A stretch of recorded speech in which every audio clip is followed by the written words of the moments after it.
Welcome to the June the 8th Hartland Selectboard meeting. It is 5:30. The first order of business are the minutes from May 18th. We have both regular minutes as well as executive session. I would entertain a motion to accept those. So move. Thank you, Clyde. A second. I'll second. Thank you, Trace. Any discussion? It was tangential discussion. The minutes from May 4th still need correction. Okay. Under the town plan vote, it should read that Jim voted against. Okay. Oh, where are you looking now? Is it back on May 4th, Jim? Yeah, May 4th, Yeah. it's in our packet. We talked about that correction. It didn't get made.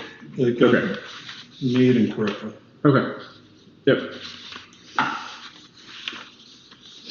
Okay, back to the May 18th.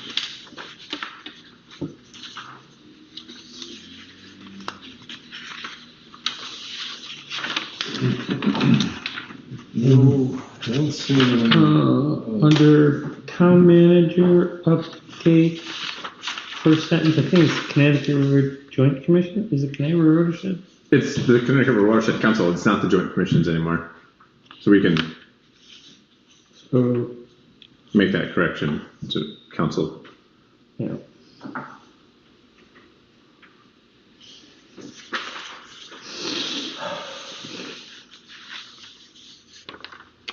Okay. No other discussion? All in favor, say I'm aye. just happy that we clarified that the bucket has a thumb. Yeah, It's keeping me up at night. it's the first move toward artificial intelligence in town, I think. All in favor, say aye. Aye. Motion passes. Going on to the warrants for the accounts payable through today, June 8th. I need a motion to open discussion. So moved. Thank you, Tom. A second. I'll second. Okay, thank you. So when was the last time we went out for tax mapping services? That seems pretty expensive. So we just did a tax map update. So there's some added bills in there due to the update process itself. Okay. And I know it's probably not appropriate, but what is the status of that mapping? Are we kind of caught up? It is. You are jumping the gun. Okay. Wait. Okay. It's on my mind. So we wrote cemetery chippers. Yes. Get that pine tree in the middle that's about to kill people. Yep. Everything's been done. The trees have been limbed and stacked outside the walls, as was the agreement with the property owner. And But those are trees in the back. Did they get the one? everything that was contracted to get done, which would included that one, and then there was some dead ash.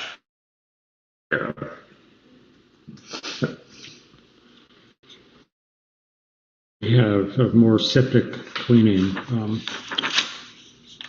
I thought that we had already done the library. We did. They had done some other. That's a routine pumping. We had done some other line work at the library due to the clog. Right? Yeah, due to the clog. Okay. And Great. Thank you.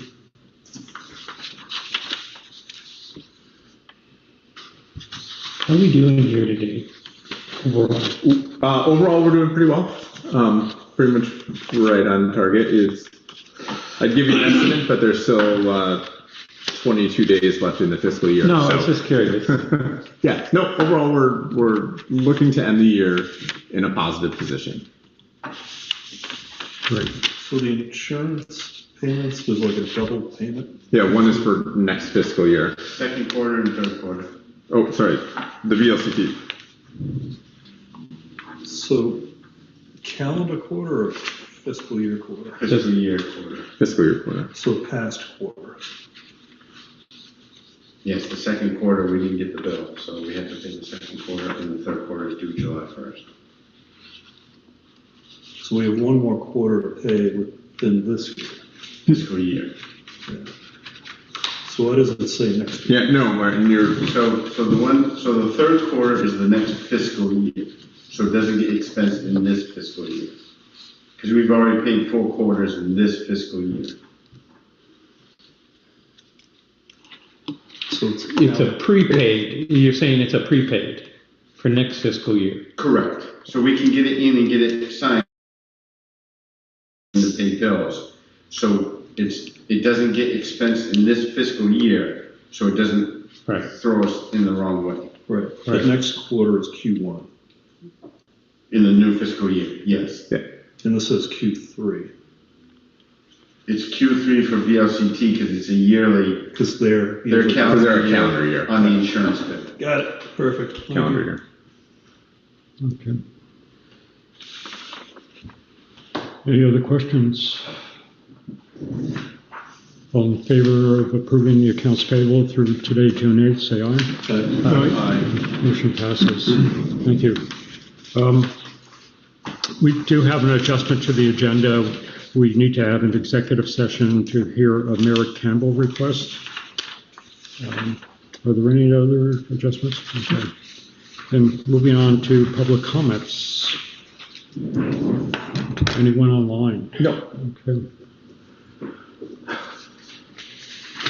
Okay, let's move on to old business. The first item is an item we are already addressed, but we believe we just failed some of the protocols associated with it, like signing up. Like signing it. So the topic is the certificate of approved location for salvage yard. John, do you want to step us through it? Sure. So we did this at the May 4th meeting. We approved it for 1 more year. Again, there's no open compliance issues against this property with the state of Vermont. So it's just a matter of signing the form that we failed to do. And again, the motion at the May 4th meeting was to approve the certificate of approved location for 1 year. Okay, any questions? So, yeah, so motion's done, we already did it, we just got to sign. We just signed it. Yep.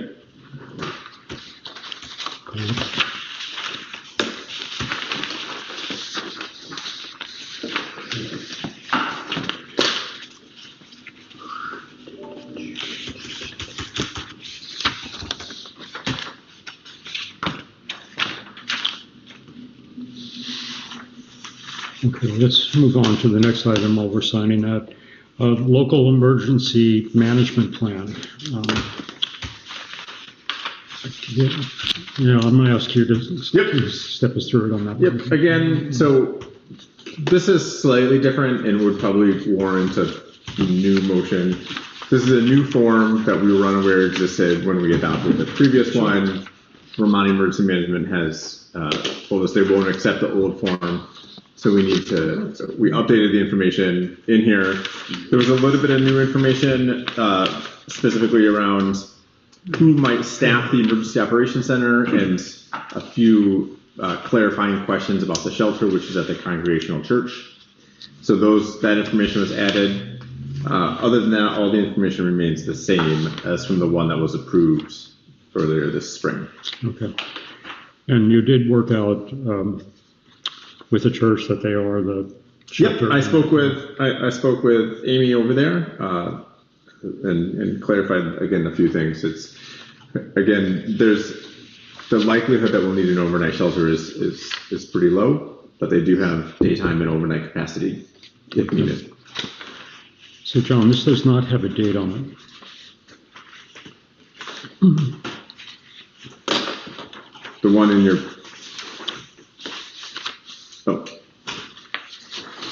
sure. So because I can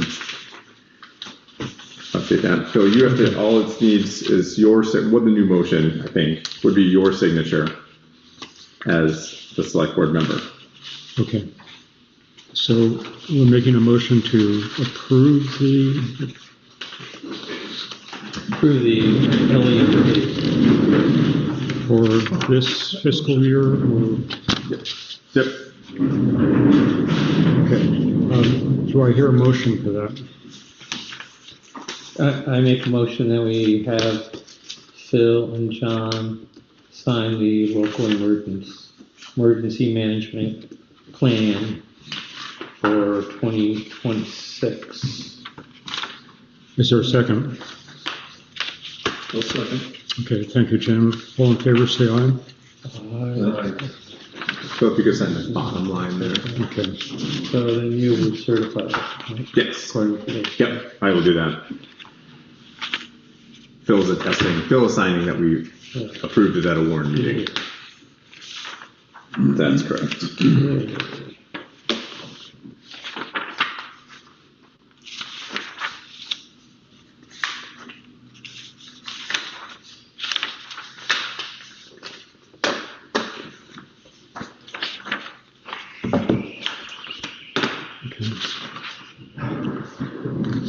Okay, that's my agenda here.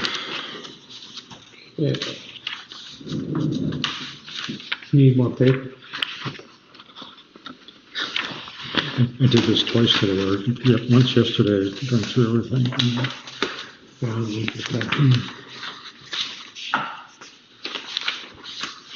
Next item of business is The bridge. I'm sorry, what is it? The Willard covered bridge. The Willard Covered Bridge, thank you.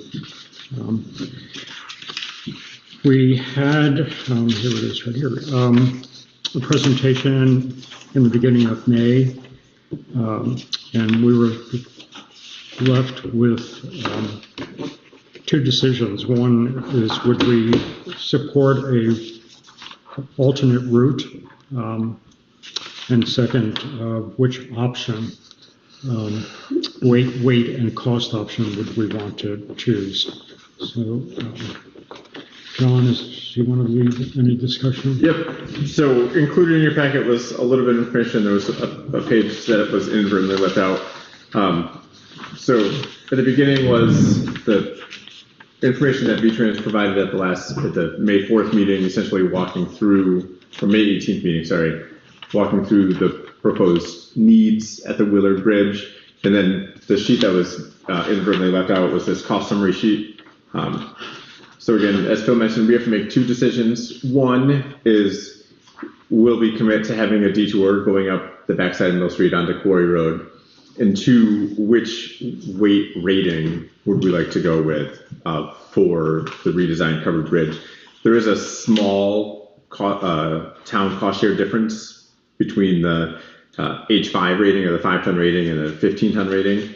The difference is somewhere in the order of $6,000, so it's not a significant amount of money.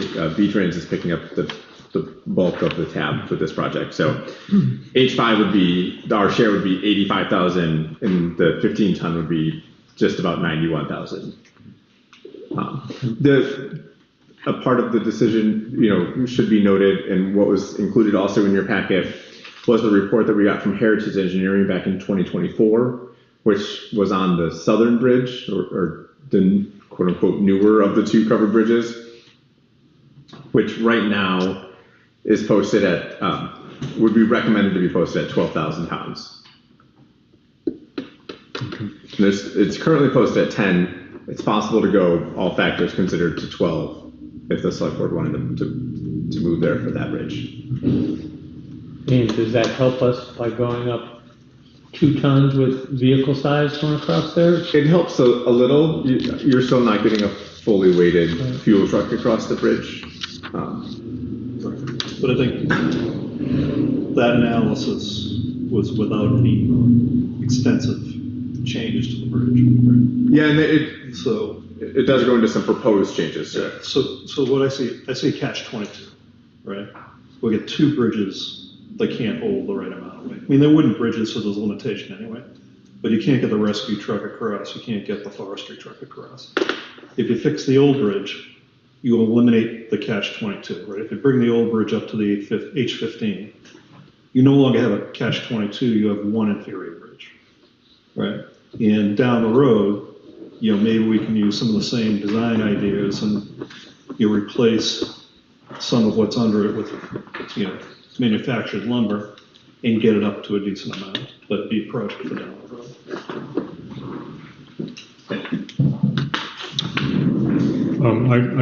I agree with you. I think it's for the amount of money, that we should go ahead and upgrade the Willard Bridge to the full capacity. And then, I don't know how long it would take, but We won't be alive probably, but someday down the road, maybe they'll fix it. Trash club. That's right, the youngster. That's right. The kid. I'll be the one fixing it. okay. I don't know if we need two separate motions. Should we do that to make it clear? So, I think though, I think you want to talk about the detour route detour, in a little yes. more detail. Yes, most definitely. Because we have, so they're talking 4 to 5 years before construction. I think it was 2029, if not 2030. So I think factors to be considered. Right now, that road is relatively narrow in most spots. Mm-hmm. By committing to a detour, we would be committing to making it safer. We can never make it we're never going to make it a town road, but making dedicated pull-off spaces for passing, putting a fair bit of money and effort into making that road year-round safe. Mm-hmm. and V-Trans would help pay for some of that, right? She did talk about the signage for the detour, and some of the improvements they might help to share the cost of that. But, I'm sorry, if it starts in 2029 or 2030, right? Yep. They're hopeful, I thought, for 2029. It's a one summer project. So we don't have to worry about winter maintenance. We just have to make it passable for, heat and rain. And we do maintain it in the winter. But I'm saying you don't have to worry about trucks sliding off that road. Right, we're not going to bring a dump truck down the back. Yeah, so Down it. But you still have the issue in the winter with oil trucks going down onto Mill Street. They use Quarry Road. right, that issue will remain until Correct. sometime in the future. Right? So I think, and we heard it loud and clear from the area residents that it's not safe. Yeah. So we should probably have somebody figure out what we can do. Yeah, I mean, because of the topography, there's not much we can do to lessen the grade there. No, we may need to cut that bank. The bank, right? Agreed. And the pull-offs would be Yeah, I essential. don't know if you're gonna be able to pull off. Well, there's a couple of spots that I talked with BJ about possibly doing that. Okay. The point being, we are committing to doing this work. Right. So we have this class 4 road, but we also have Quarry Road, and I spoke to John about the gate. That's been a problem for us, and just wondering if we might have the owners of that road agree to move the gate to just beyond the class 4 road. Which gate are we talking about? The gate on Quarry Road. The gate on Quarry. So that's in. So this is the gate that blocks off This is the one that's locked. with the Knox box. Right. Yeah. We have not had. We had one instance where I think there was a new hire by a local first responder agency who didn't know how to use the Knox box, and since that time it's not been an issue. Right. But it might be like the question may be if it becomes a route, for the summer of 29 or 30, should there be a temporary gate further up beyond Mill Street while the construction is going on, so that gate doesn't need to be locked down below? Yeah, That's I mean, my that gate suggestion, can just be yeah. left open. Right. It was just, It's a nothing gate anyways. Right. I mean, it's just a chain around a post, basically. but So it would be a suggestion to the folks that own the road. also being sensitive to Twin State. So we had an agreement with Twin State to use that road. That agreement has expired. So I think whatever we do about the detour tonight, we should have something in there saying subject to a new agreement with Twin State San Rafael. Because right now, they could technically say we do not have permission to use the Quarry Road. So, But I think some of the, I'm sorry. I just want to clarify, we're talking Quarry Road Quarry Road. up to the class 4 road. Right. Well, sure, but Quarry Road is a private. Yes, I Right. understand that, but we're not talking about any other No, segment of it. no. Okay. But so there is a line item for right-of-way work, right? So my impression, and we could verify this with, V-Trans, is that they're gonna negotiate the right-of-way for the construction project. We just have to agree that, we want to have an alternate route. But So I that's don't know not that gonna, much. the right-of-way work is only for the area of construction. Right. Or a temporary easement for like putting materials down. But it's not gonna have anything to do with, I'll call it Upper Mill Street. Field trucks. Yeah. Right. So we- They're not, Right.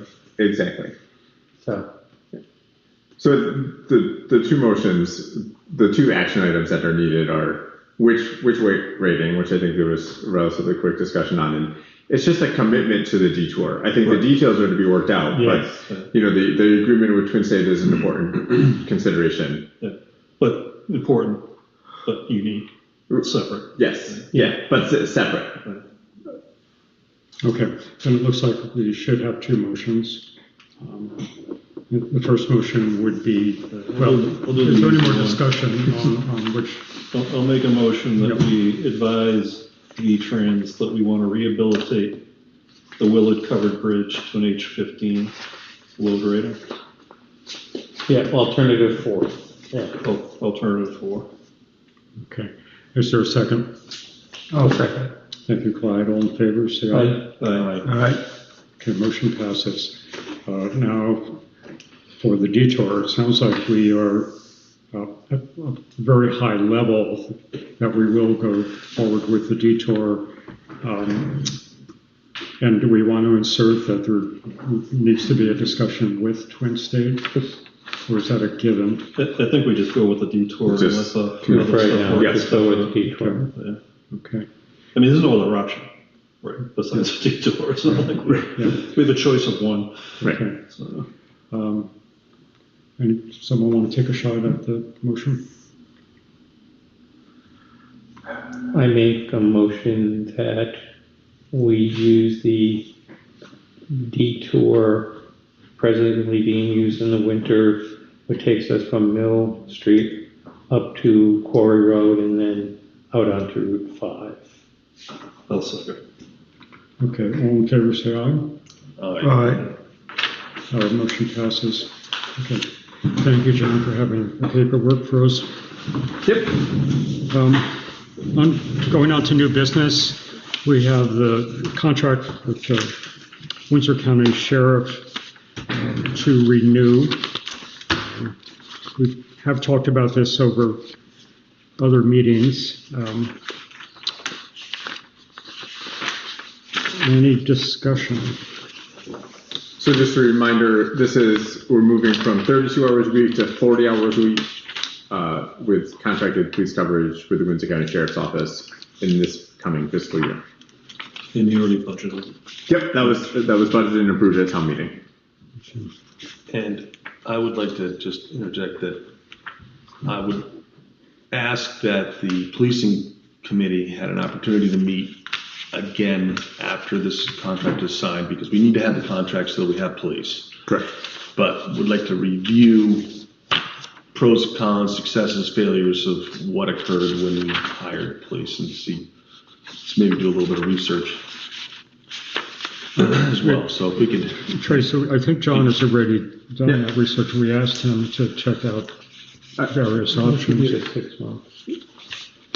So I think there's two different things, and I think the request was to reconvene the Citizen Policing and Hartland Committee. Policing and Safety Committee or something. Yeah, that was what I was at. Yeah. Just to meet again and have a review of, now that we re-signed this, or when we do re-sign this, gives us a year to meet again and to come up with anything else that we needed to. Just there is an election coming up in November, right? The contract has a clear 30-day notice to terminate. So we may want to revisit this conversation in November, December, pending the outcome, of the election. But at this point, given the given the contract language, I don't see any harm in moving forward with it. So I had an issue in section 1 under services to be provided. You're basically saying no less than 3 days per week. So that means we could potentially have 4 days a week with no coverage.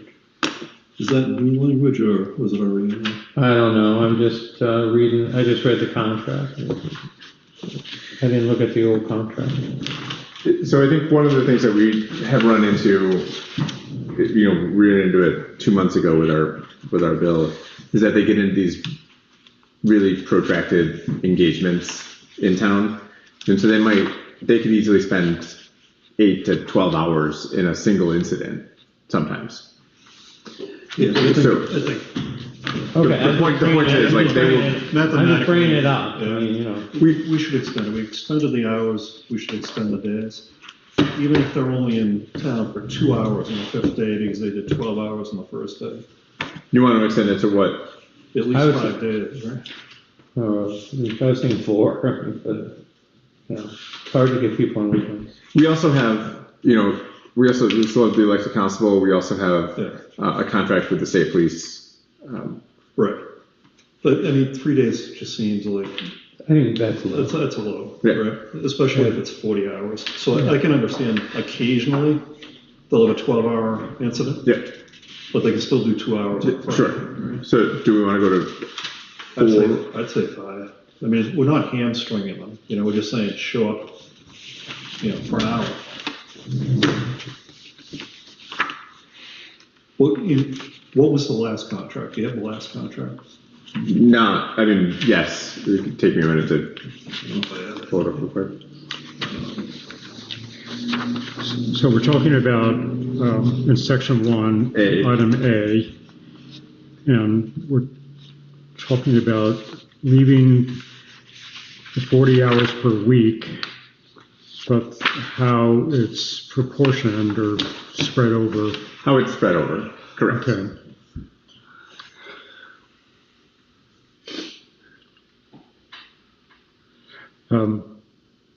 So it sounds like we're not going to sign a contract tonight if we want to go forward with that.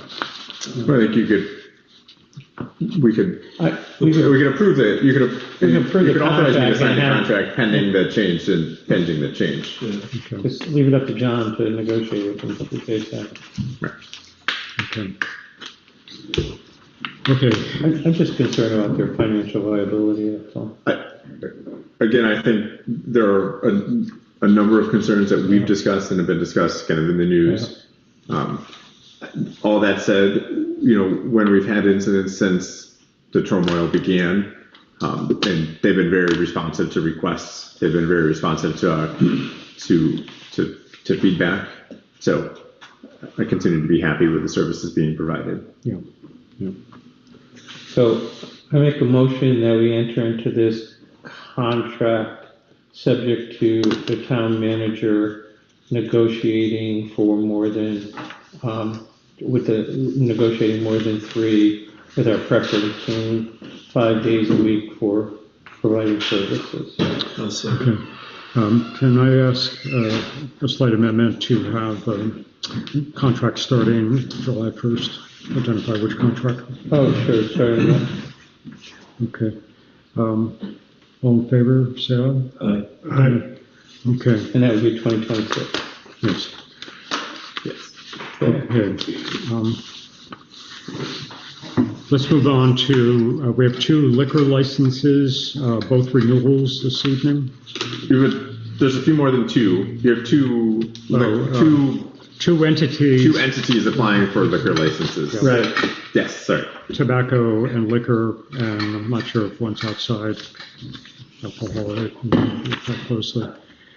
So the first is Sugarface, which we know it as Mike's Store. Yep. And what you have is a second-class license, which is beer, wine, and canned spirit cocktails. You have tobacco substitute endorsement, e-cigarettes and vaping cereals, and a tobacco license. And there are no open concerns or compliance issues. Okay. Any discussion? We need a motion to pass the 3 licenses for Unibear. Sugarface and Company. I'll make that motion. Okay, is there a second? Second. Thanks, Clive. All in favor of approving the liquor and tobacco licenses for Sugarface and Company, say aye. Aye. Moving on to Hollow, which has, I'm trying to find the name. Unibear. Okay. Unibear. So again, there's 3 there as well. It's a first class, a second class, and an outside consumption. First class is on-premise beer and wine. Second class, or third class is on-premise spirits and an outside consumption permit. Okay. Make a motion that we sign the licenses, approve of the licenses for Unibear, AKA Skunk Hollow Tavern. I'll second. Okay, all in favor, say aye. Aye. Aye. Motion passes. Thank you. Okay, the next item of new business is the 2025 town plan revisions.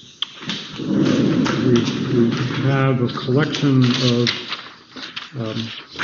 changes that have come in. We have suggestions from Rob Enderake as an individual. We have the Planning Commission approval of Dan Germain's suggestions.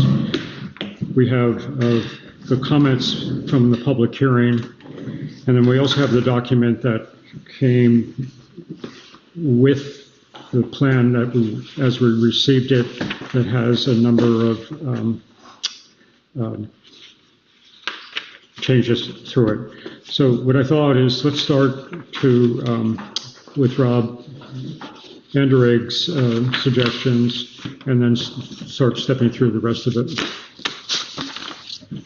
So just as we're working through, the town of Hartland has to hold 2 public hearings on the town plan. If we wait until after the second public hearing to amend the plan with any substantive changes, we would be required to hold a 3rd public hearing. Each public hearing, in addition to time, there's a cost associated with it. Notices in the newspaper and such. It's small and manageable, but by making the changes now, we are moving the process forward in a more expeditious way. Or attempting to, I should say. Okay. And there's going to be 2 classes of changes. One is considered to be substantial, which is significant, meaningful, essential to the plan. And the others are insubstantial or edits, which are more procedural in nature. So I think, I guess the question for John is, I'm not sure, if we make substantial changes tonight, we just have to highlight for the general public those items as we go into the second public hearing? Correct. Okay. Correct. So to get things moving, I make a motion that we accept the comments from Rob Enderake regarding the conservation section. He had a minor on the energy chapter as well. Well, some of what he's asking about is policy, all right? Some of what he's asking about, I don't know. Jim, let's get a second and then we'll start the discussion. I'm just not sure we should be making a motion until we, usually. I'm just doing it to start the discussion. Yeah. But we often, if not all the time, talk it through a little bit before the motion. But, okay, I withdraw my motion. Okay. Okay. I mean, it's probably fine to do it the way you're suggesting. Well, no, there's a motion on the floor. We had to either second. No, I just removed it. I just Just did a that. minute. Okay. Because, there is policy stuff in here, which makes sense, right? Like the policy around pulling water out of Wells Brook. Right. And there's also statements around the Emerald Ash Borer, which I'm not sure if the town plan needs to include a plan for that, right? Well, we're going to include a plan for every pest in the world. So maybe we need to have more of a general conversation. We are being tasked with making substantial edits to a town plan. And the majority of the board agreed to not send it back to the planning commission. So we have all the right to make policy changes if we think that they are germane or they improve the town plan. My suggestion is his policy is a policy we should adopt separate from the town plan if we want to stop people from pulling water out of it. But he is stating in his comments where he would like to see Yeah. these comments. Okay.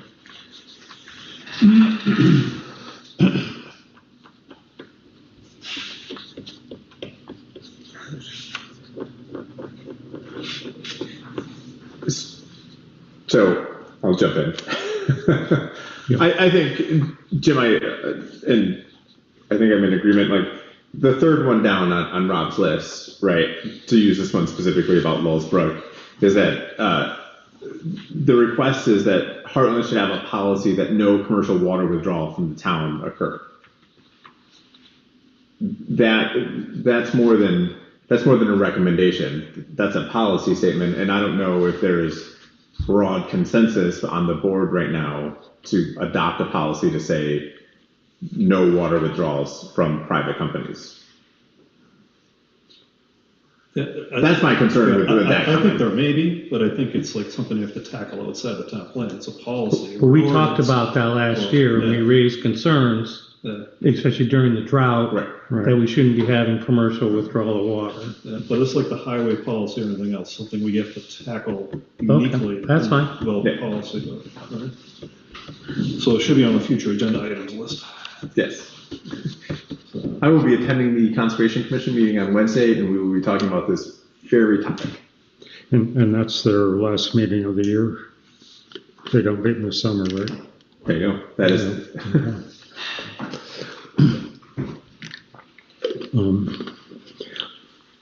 Okay, so we're just went through paragraphs 1, 2, and 3, and 3 we're suggesting would be a separate policy that we should address at some point. Is everyone in agreement on that one? I'm just taking a straw poll here.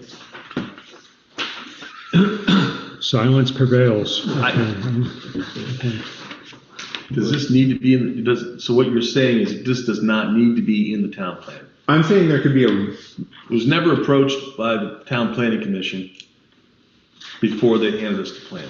my recommendation would be to we could include a recommendation that the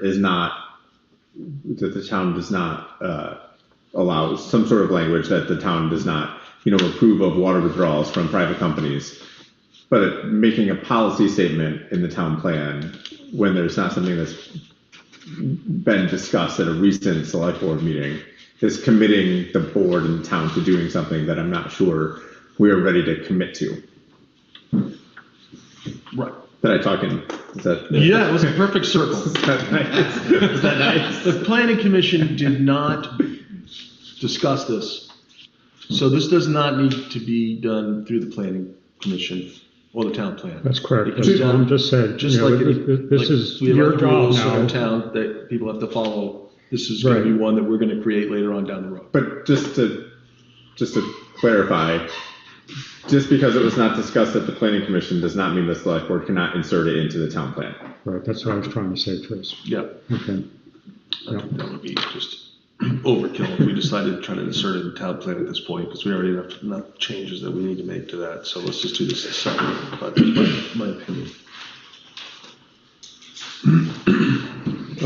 We may have a long evening ahead here. Okay. We're on the fourth paragraph, I believe, on vernal pools.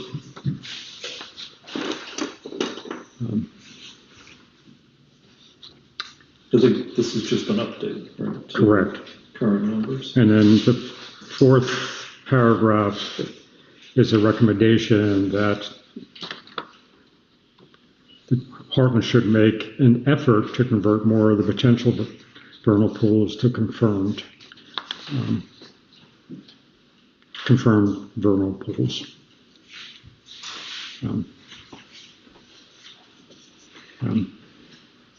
I don't see a harm in putting that in because it's a plan.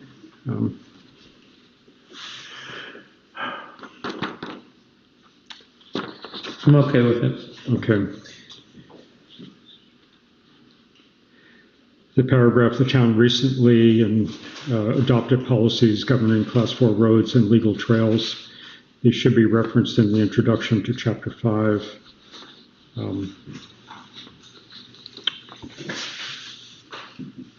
So just identifying any of those new roads, I guess, is what he's asking for. Again, I don't see, if we have a chance, I think we should do that.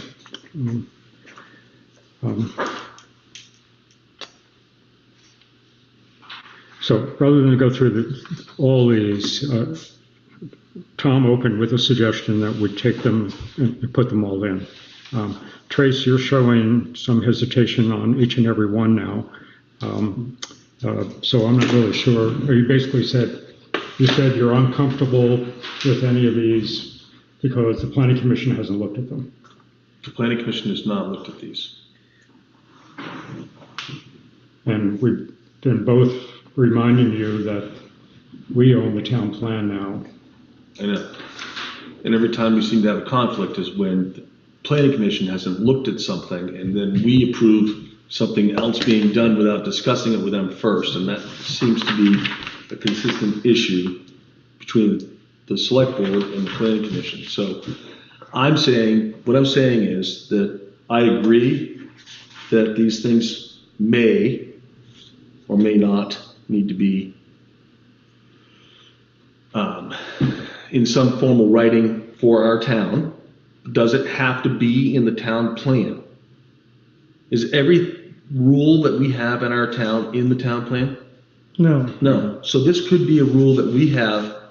But there's a natural resource section in the town plan that Rob is trying to address. Shouldn't this have been addressed like a year ago?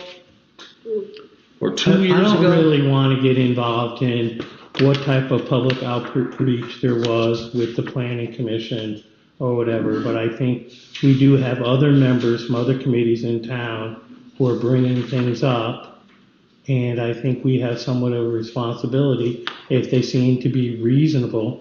I mean, everything in here so far would be shocking to me if the Planning Commission would say they don't want to see it in the town plan. Why would the Planning Commission not want to see an update in vernal pools? Well, let's look at I think you're right about that one, but the next one is an operational issue. Right, I'm not sure you need to put that in the town plan. Right, we need Which to one are you figure talking out, about? cutting down dead ash trees. The one after that is a suggestion that the Select Board, create a new energy commission or committee. I'm not sure that needs to be in the town plan. These are things that, suggestions for the Select Board or operations that are not part necessarily of the plan. It's just a recommendation. It's a recommendation which goes at the very end. We don't have an energy committee. They're all good. They're all good recommendations. Right. We should probably do them, but I just don't know that they need to be inserted into the town plan. Oh, the end of the town plan is that set of recommendations. I mean, if I look at it, it will be working, for 9 months, trying to carry those recommendations out. And it's not clear to me. Or 9 years. Who's that? So he's asking to put a recommendation in, which I think I'm is not harmless. against anything. Yeah. Right. Yeah. It just feels like some things are policies, some things are operational, Yep. some things are, whatever. There was 3 that stuck out to me as more policy statements than grammatical text changes. The third one regarding Wellsbrook, the Emerald Ash Borer 1, and the energy chapter 1. Those are all the three that stuck out to me as ones that are more than just One of the corrections. vernal pools and correctly identifying town-owned land. John, I agree with you, except for the fact that he's saying, let's put it in the recommendation category. And you and I have talked about that list of recommendations, which I don't see how the town can pull off many of those. There are pages of recommendations. But if you guys feel strongly you want to follow this stuff, then I'm So going for what it. I'm confused about is the planning commission does their outreach and they have their public hearing. Then they give it to the select board and we have our public hearing. But when we have our public hearing, we're not telling people we don't want to hear any policy changes. We don't want to hear any recommendations. When you come and talk to us at our public hearing, we really only want you to give us editorial comments. And that's a mockery of the public hearing I don't think process. anybody's saying that. That's a fair point. I don't think anybody said that. Okay. Well, I think that's what I'm hearing from Trace. Well, what my question is, Dan, how do you feel about these changes? I'm hearing them for the first time, so. Right. But it seems to me that your choice tonight is whether you want to put it in and go forward with a plan or leave it out. That would be, and if you do put them in, then that would require another hearing. Is that what you're saying? No, not on the ones that are being discussed so far. Oh, okay. Right. Okay. In all Would you fairness, consider them minor? I would consider what's been discussed so far tonight to be minor, yes. But wait, I agree with it, yes. whether it's minor, significant or insignificant, we have not had our second public hearing. Right. So we can make significant changes Oh, yeah. and provide an addendum sheet for people so they see what we come up with. in all fairness, a lot of these changes were already presented to the planning commission, and they were already presented to the select board. And we chose not to act on them previously. Which ones are we talking about? The Emerald, so if you look back at the document we got probably 6 months ago, the Emerald Ash Borer thing is in there, the Lil's Brook thing is in there. Vernal Pools are in there. Well, actually, maybe it's a different text, but it's this thing, right? It's this document. There was a grid of corrections That's the and document suggestions. we're about to get to. Yeah, that we saw months and months ago. And when we went through it, we decided not to act on these. I'm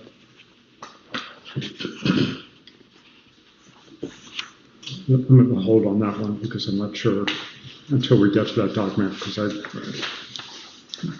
I had trouble going through that today because I wasn't sure who the author of that was. Yeah, that came to us from the planning commission. Right. Okay, so I would like us to move forward with a motion that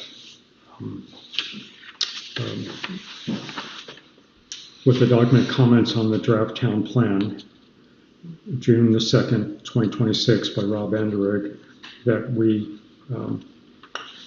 make changes to the plan based on all the paragraphs except the third and except the one that is the Emerald Ash Borer.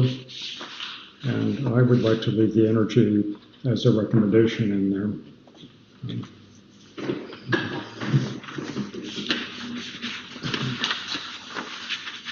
So people feel comfortable with it.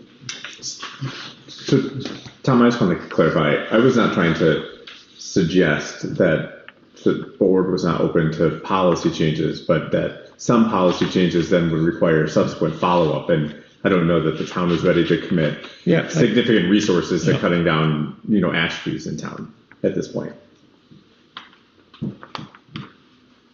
So. Okay. Will someone make a motion? I make a motion should number these paragraphs, but. There's 10 total. Third, Right, so we accept the recommendations from Rob, except for the third and the seventh. the 3rd and the 7th, which is Lowell Brook, and the Emerald Ash Borer. Okay, is there a second? I'll second. Okay. All in favor, say aye. Aye. Aye. Trace? Aye. Okay. Motion passes unanimous. Okay. I'd like to go next to the document that Jim just referred to. Let me get the Planning Commission, the large document that was That's in the our packet. 10/28/25 one? Yep.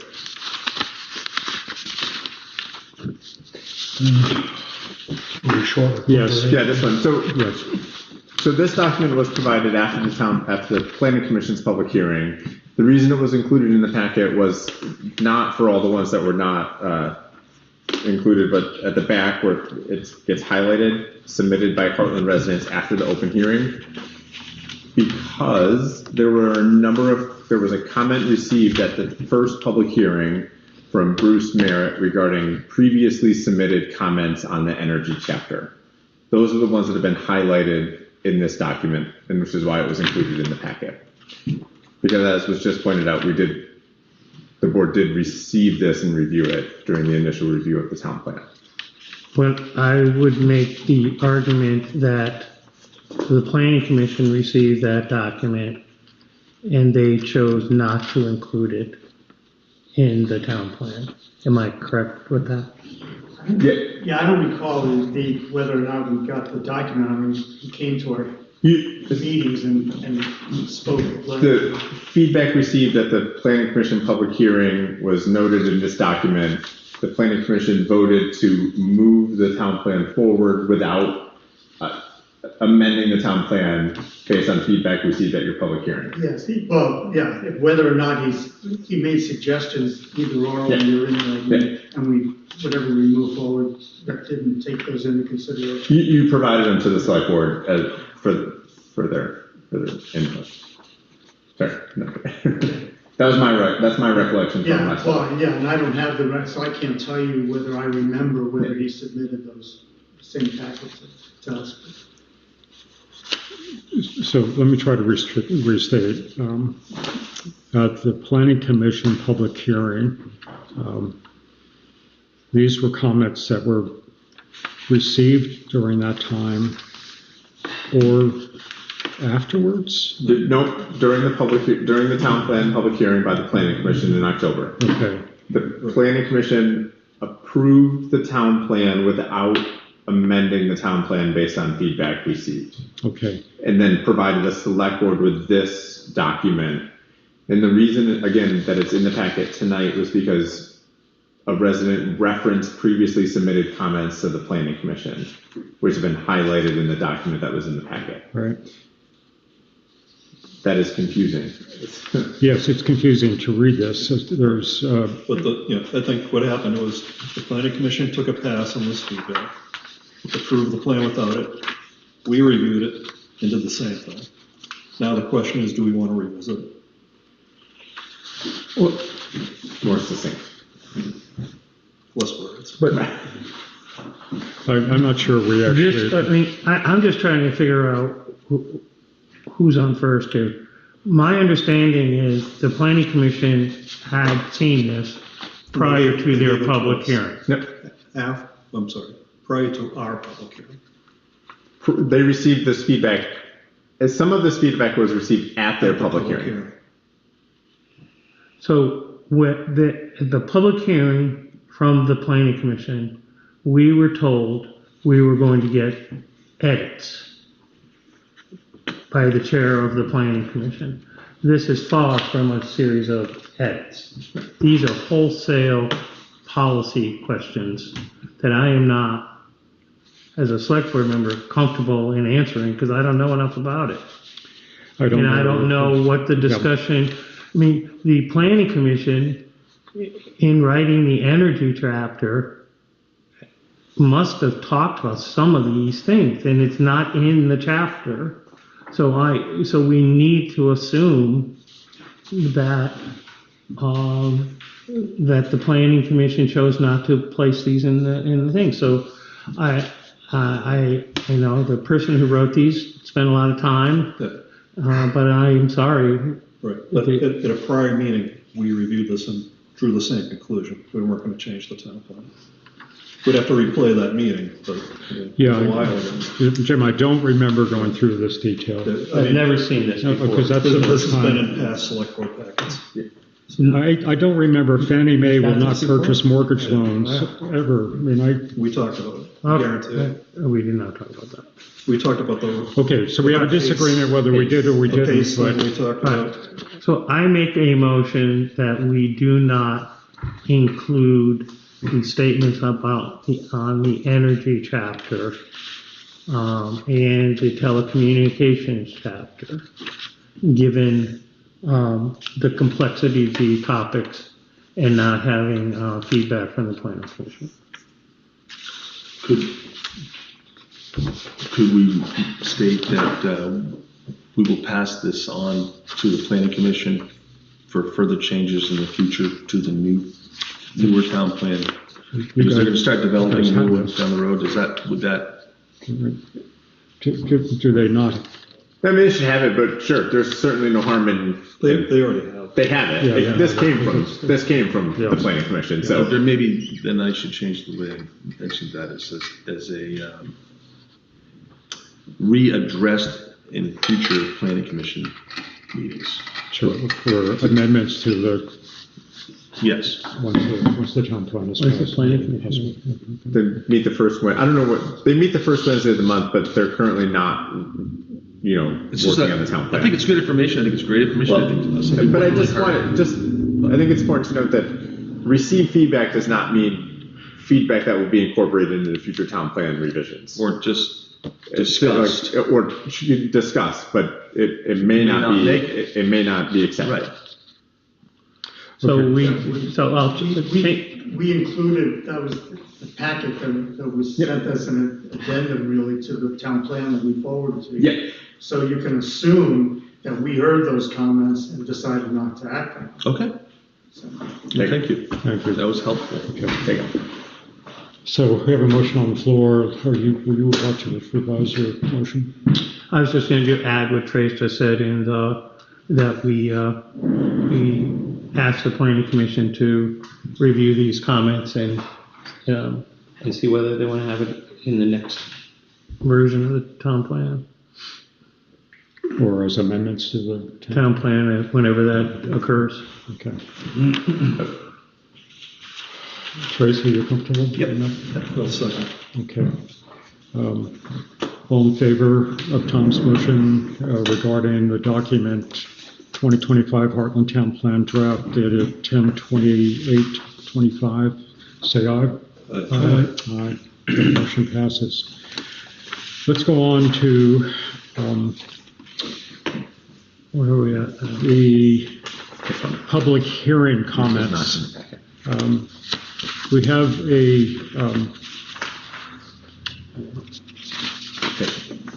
document that's been prepared, captured by John. It's dated June 1st, Town Plan Hearing Number 1. And we have an assortment of changes, suggested changes in there. So let's start a discussion of that and decide whether or not any of these will be put into the current town plan or taken under advisement for future or just dropped. So we just addressed Mr. Merritt's comments. I agree with you.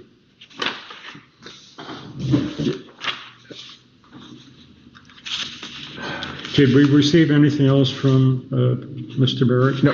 Okay.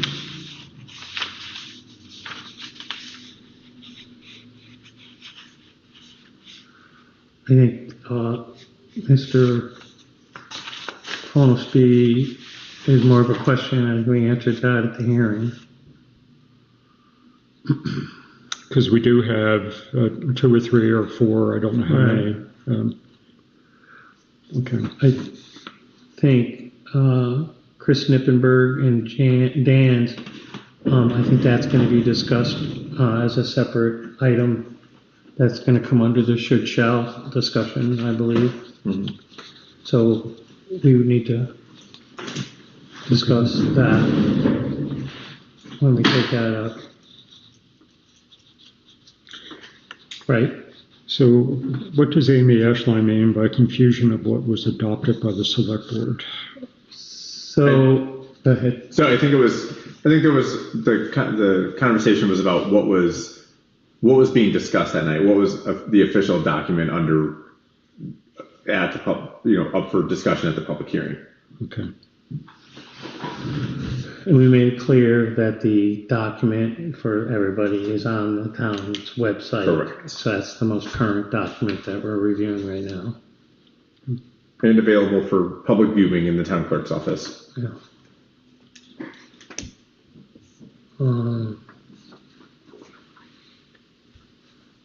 I believe the 800-foot road policy is going to be discussed later on. Later on this evening, yes. If we get to it, yeah. Okay.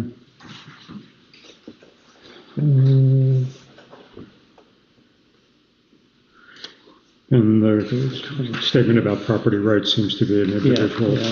Yeah.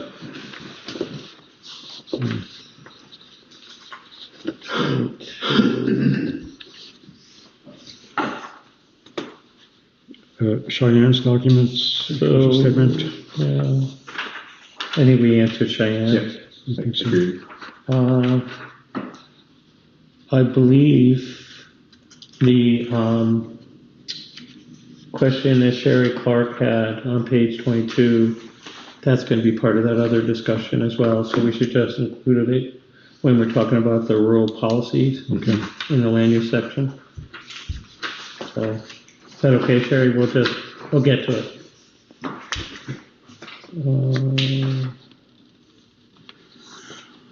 Okay.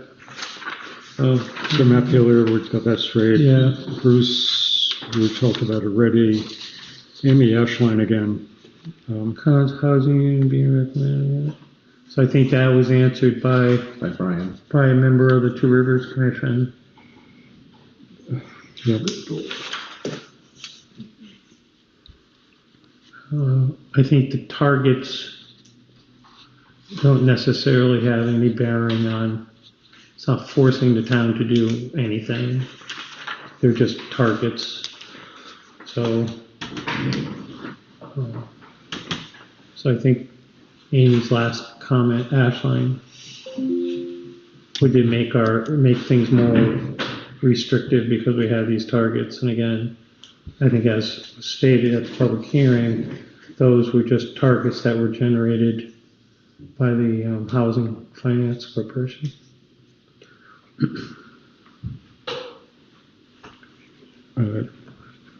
Is Jay Bowery referring to, I'm not sure.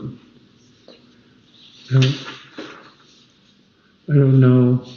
I think we're still talking about the housing conversation that took place.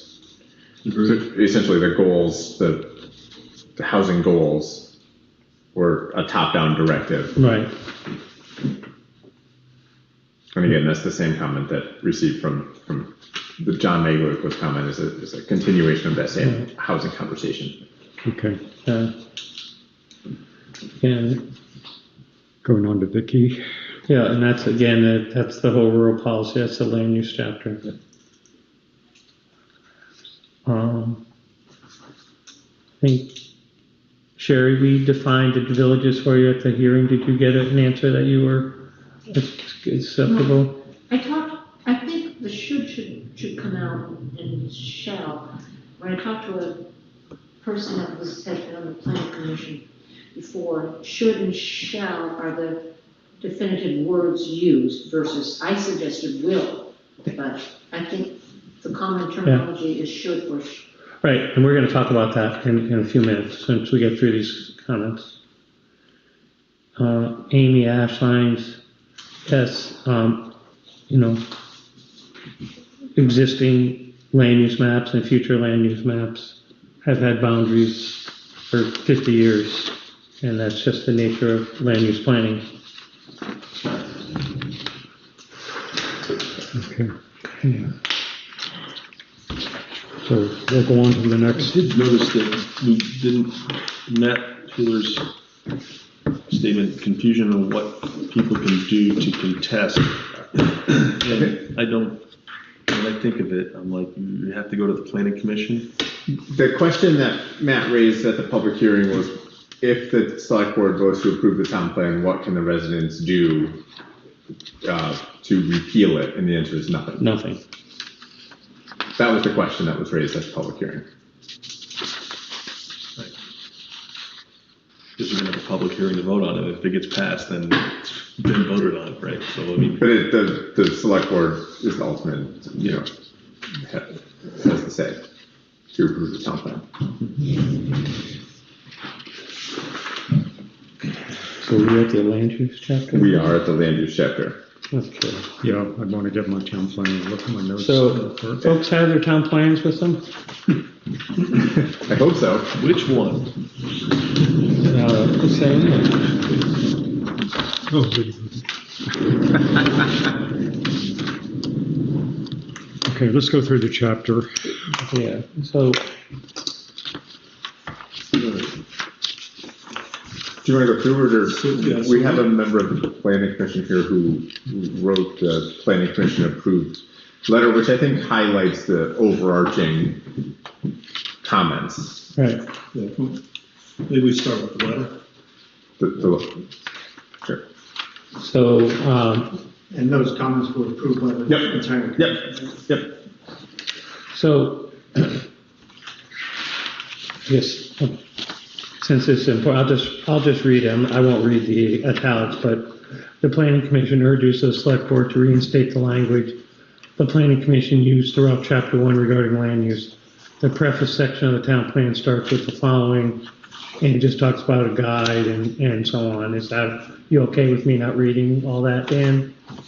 Then they say, by removing virtually all prescriptive language in chapter 1, e.g. changing shalls to shoulds, the select board will effectively and purposely render the town plan completely meaningless and unenforceable in Act 250 hearings or proceedings. It is true that a duly adopted zoning ordinance will provide the town with a locally enforceable means to control commercial development, but until such ordinance actually exists, it seems unwise to deliberately remove the only potential check on commercial development in Hartland. That is, a strongly worded town plan can provide. If, however, unlikely, a strongly worded town plan might end up being deemed inconsistent with future zoning ordinances actually under consideration, at worst, it would be a relatively simple matter to amend the town plan accordingly in a limited and targeted way. Last comment is, but until Hartland actually has zoning ordinances on the book, however well-founded any optimism may be in that regard, it strikes the planning commission as highly ill-considered to deliberately neuter the town plan in that way.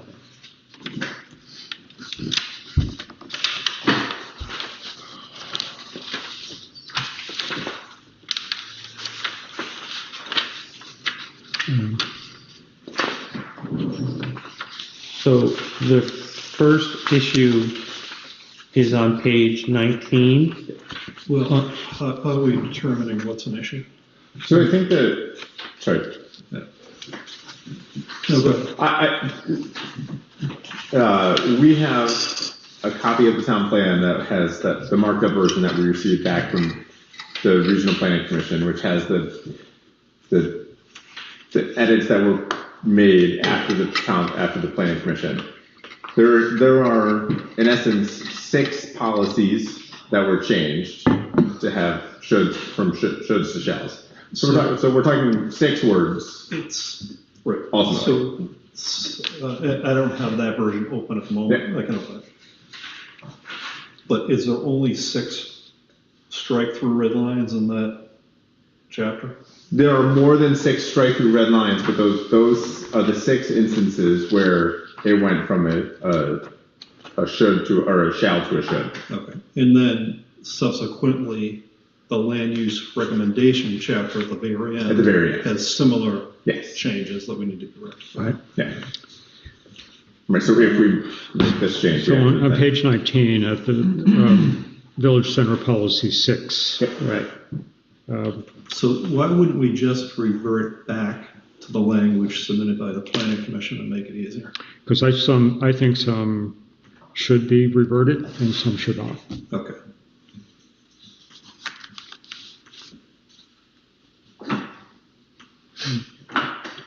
So I'm opening the red line version. Yeah. Does everybody have the red line version, or are we looking at 2 different versions? No, everybody should have the red line version.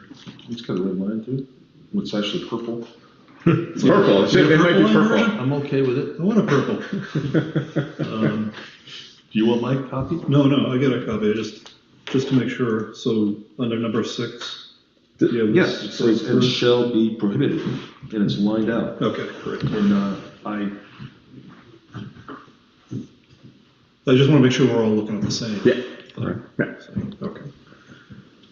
So this, item 6 spells out an awful lot, and I don't think we need to say shall be prohibited when. I disagree right off the bat. When you're That's- basically saying everything is inappropriate for those areas. Without the shall, it's not enforceable in Act 250. Okay. That's not true. Yeah, I don't get it. No. So before the meeting Even with today. the shall, it might not be enforceable. Before the meeting today, I read the Supreme Court decision. The Supreme Court decision with Sunnymead came down to that the Planning Commission's land use designation in the area where that store was going to be was considered rural business. It said nothing about inappropriate language or not strict enough language. It said it was confusing Right. because you're calling it rural business and you have an agricultural enterprise who's selling agricultural products that they feel is rural in But nature. I don't think that's rural business area. I thought that in that time. No, it was a that's, rural area. I'm reading what the Supreme Court decision But their said. decision is using So, the wrong terminology. it because we didn't- didn't have that designation. We had rural, residential, and rural. We didn't have a rural business designation in the 2017. It was a rural area. It's a rural area that allowed rural business. Well, it Agricultural allowed- business. It allowed home occupations. Yeah. So Paul's point's good. The Supreme Court decision said the town plan, the 2017 town plan, was inconsistent. Right. The language was inconsistent.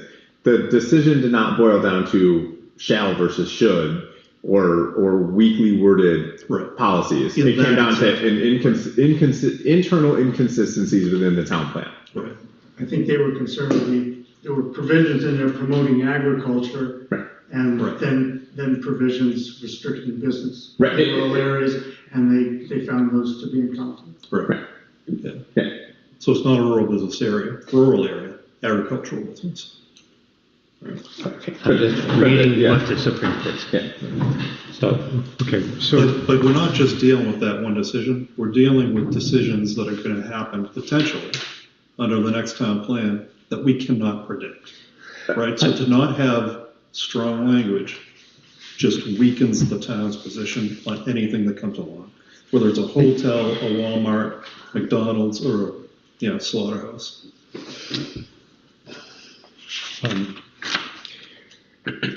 I guess I need to clarify if we're in this level of disagreement, because I disagree with you in here. Do we go, These guys worked on this for 2 years.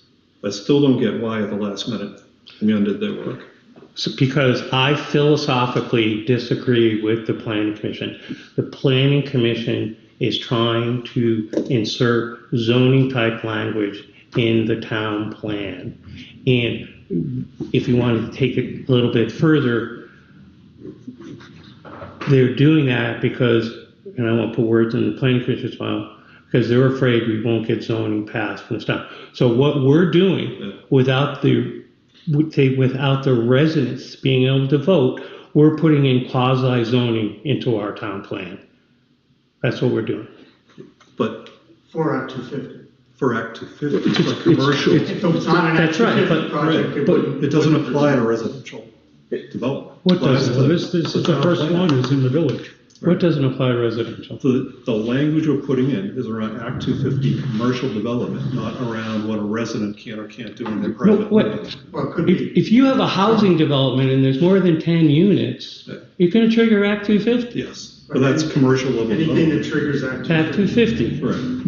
There might be, Act 250 resides with the parcels, so there could be legacy Act 250 parcels, which, whether or not they're doing a large development, would trigger the need for an Act 250 review.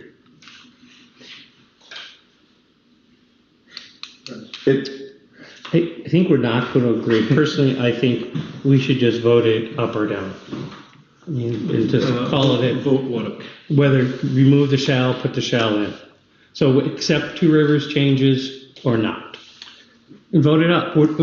Jim, we're going to vote, we're going to debate this. Yeah, listen. I guess my question is, and I'm sorry, No, that but why would Two Rivers go to the planning commission and tell them to put in shalls because shoulds are too weak, and then at the last minute change their mind? That's not what they did. That's not what happened. That's Well, no. that was a conversation, and correct me if I'm wrong, probably from 2 years ago, right?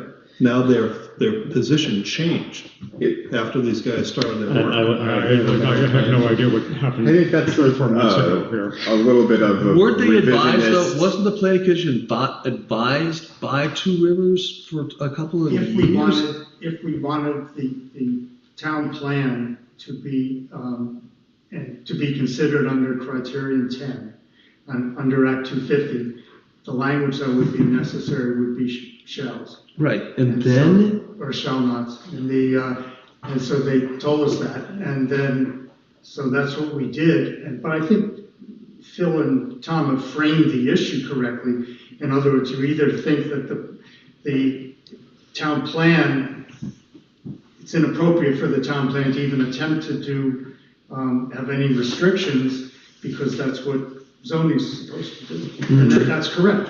But if you don't have zoning, there is still criterion 10, it's not like it goes away, and if the town wants to have something, feels a certain way about development, and the planning commission does feel that way, or would advise the town that way, to at least have a document that, for larger projects like Act 250, we'd be able to hopefully enforce. I have no problem with 6. Trace, I think you have to consider two things. 6 is Because I've been in the role of where Two Rivers was, right? They all, on the one side, they're working for the town. They're here to support the planning commission during the development of the town Our plan. notes from Friday. They're working, they're providing feedback, but also following the direction of the planning commission. So they're, in that scenario, they're working with the planning commission, providing some level of feedback, but ultimately being responsive to what the planning commission, the path the planning commission wants to go. This review, these edits were made by the regional planning commission, who is reviewing the town plan as the regional planning commission, not working for the town. But in they this had instance. that opportunity to review before That's the planning correct. Yeah, this commission is- passed it. We hadn't heard, we didn't know And they that didn't Two do it. Rivers did. Because they hadn't, Okay, because they hadn't hold approved it, the town. time out, everyone. Right, thank you. Let's vote on one item here and then move on to the next item. I don't want an up and down vote. So we because can do one item at a time, that's fine. I want to. I think the because planning we've commission had- is right, the we've select had- board is wrong, and we ought to revert back to their We've had changes and just call it a discussions. day. Jen, do you care to talk about any discussions that have gone on? At the planning commission? Let's just go. I don't want to put Dan on the spot. Okay. So I think under village center policies, we will leave it as written by the planning commission. So we will unstrike Right. the last 4 words and shall be prohibited. Okay. That's my recommendation. Do you want a motion them all at once with So the? if we can't agree, then we'll have to vote it. But if seems like there's consensus, let's get moving on. Okay. I'd like to get home before 11. Wait, today or tomorrow? That's what I can't believe. How do you want to check for consensus? Do I'm- people, okay, Yeah, go ahead. I'm a Your yes motion. on that, right? Yeah, make a motion. But no motion. Huh? Are we making a motion? Yeah, I'll make a motion that we accept village center policies as written by the planning commission. Number 6. Number Number six, six. I'll second. Okay. All in favor, say aye. Aye. Aye. Okay, Shannon is then, gonna love writing these minutes. okay, on to item 8, under village center policy. Future development shall not occur within floodplains. I think that's a no-brainer. So I think it should be, follow our flood regulations. It's inconsistent with our flood regulations. Absolutely. There are instances within town where a strict prohibition on future development in the floodplain is ill-advised. Say it again, John. There are many properties in town where strict prohibition on future development in the floodplain would be very ill-advised. Okay, so what other regulations?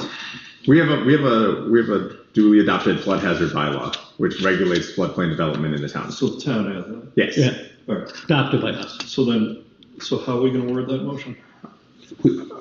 I think that Instead of saying carefully reviewed, should follow the adopted floodplain regulations in town. Okay, so I'll make a motion that on number 8, under, sorry, where'd that go? Village center policies. Village center policies, that future development within floodplains should adhere to town floodplain Regulations. regulations. Is there a second? How about, we don't use it here, how about conform? Can- Adhered isn't, it's conformity is I'll take that as the an legal, amendment to the legal word. motion. I will second that. Okay, so future development within floodplains should conform to, Let's do a shall conform to, the adopted Hartland flood hazard regulations. okay, I'll accept that amendment. That's 2. You get 6? okay, all in favor, say aye. Aye, Aye. which is more than six. Yes, it's unanimous. Moving on to rural business. Rural business policies, item 2. There's a where available that has been added. Direct access to state highways must be limited for safety considerations, and new development should use side roads, accesses where available. I did. No problem with that, as is. Right. I didn't include that in the 6 because that's. We Okay. should just review the reds. Yeah, just. Okay, moving on to item 4. I don't want to read this whole thing. It's very similar to item 6 under village center policy. It's the same conversation as village center policy. Yeah, so we're going to leave the suggestion then, based on what we just did. We're going to unstrike it. and Unstrike it. That's, It yeah. will remain and shall be prohibited. So I'll We're make saying a the same motion. thing, so we have to be clear here. Yeah, I'll make a motion under rural business policies, item 4, that we reinstate the language and shall be prohibited. I'll second that. All in favor, say aye. Aye. Okay. Rural residential area policies, item 6.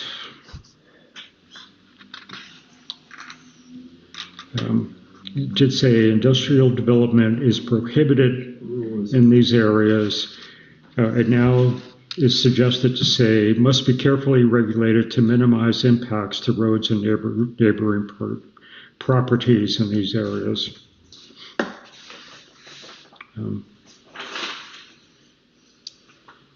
It's kind of the direction we're going, and there's no shall or should here. It's Is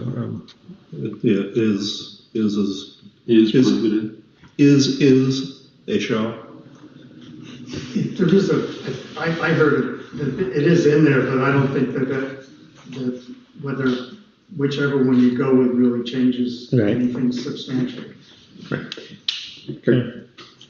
So, see if I'm making the right motion. I'm making a motion that we Except turn number revised. 6 under rural residential area policies to the language submitted by the planning commission. No, The language submitted by Two Rivers. no, let's not use those words. Let's just say our hearing copy.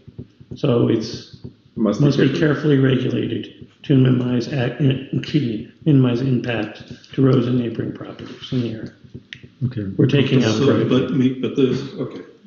So you're allowing, which is a change, you are now allowing industrial development in rural areas. That's what you want? How is that It's different from carefully must be regulated? carefully regulated. Because previously you didn't allow industrial development in rural areas, right? The Two Rivers change says you do allow industrial development in rural areas. That's a I don't significant read it change that for way. the town. It says must be regulated, but it doesn't say we allow. It's not prohibited.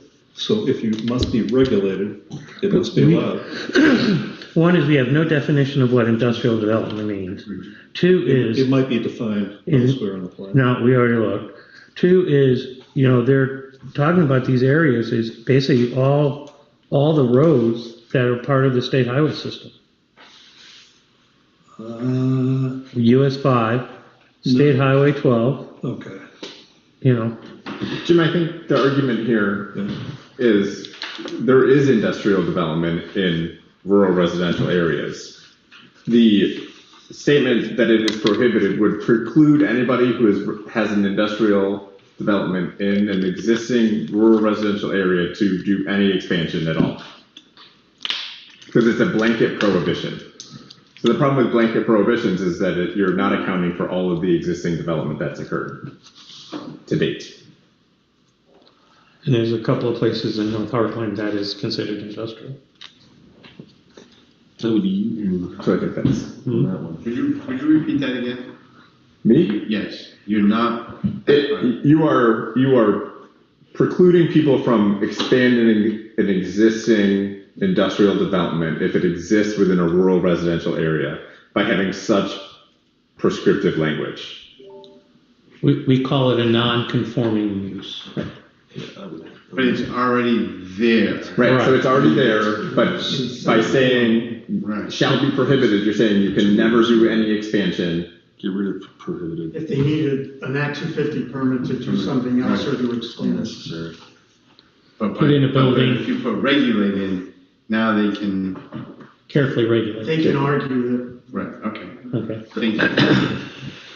Okay, so where are we with item 6?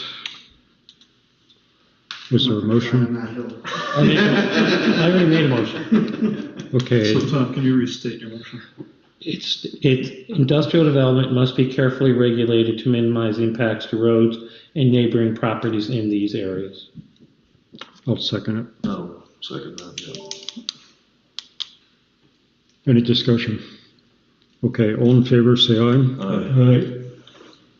Aye, okay. Rolling on to item 8. In the limited portions of these areas, we're talking rural residential area, that are directly along routes 5 and 12, appropriate types of businesses can only include professional offices and personal services. What was striked is small retail stores and businesses. It is not Hartland's desire to have these areas become regional development centers. Factory outlets, supermarkets, franchise fast foods, large retail stores, large was struck, and shopping plazas. And what has been struck is, and hotels and motels are inappropriate for these areas and shall be prohibited. So the language here is cleaning up. It's not changing a shall. I think it's confusing that they're striking through small retail stores and erasing the word large later on. in my opinion, that was a typo on their part, but I have no way to really know that. I don't think small retail and business should be struck. Okay. Then the last sentence, And I think large should stay in there. But, okay. I mean, why are we striking out hotels and motels are inappropriate?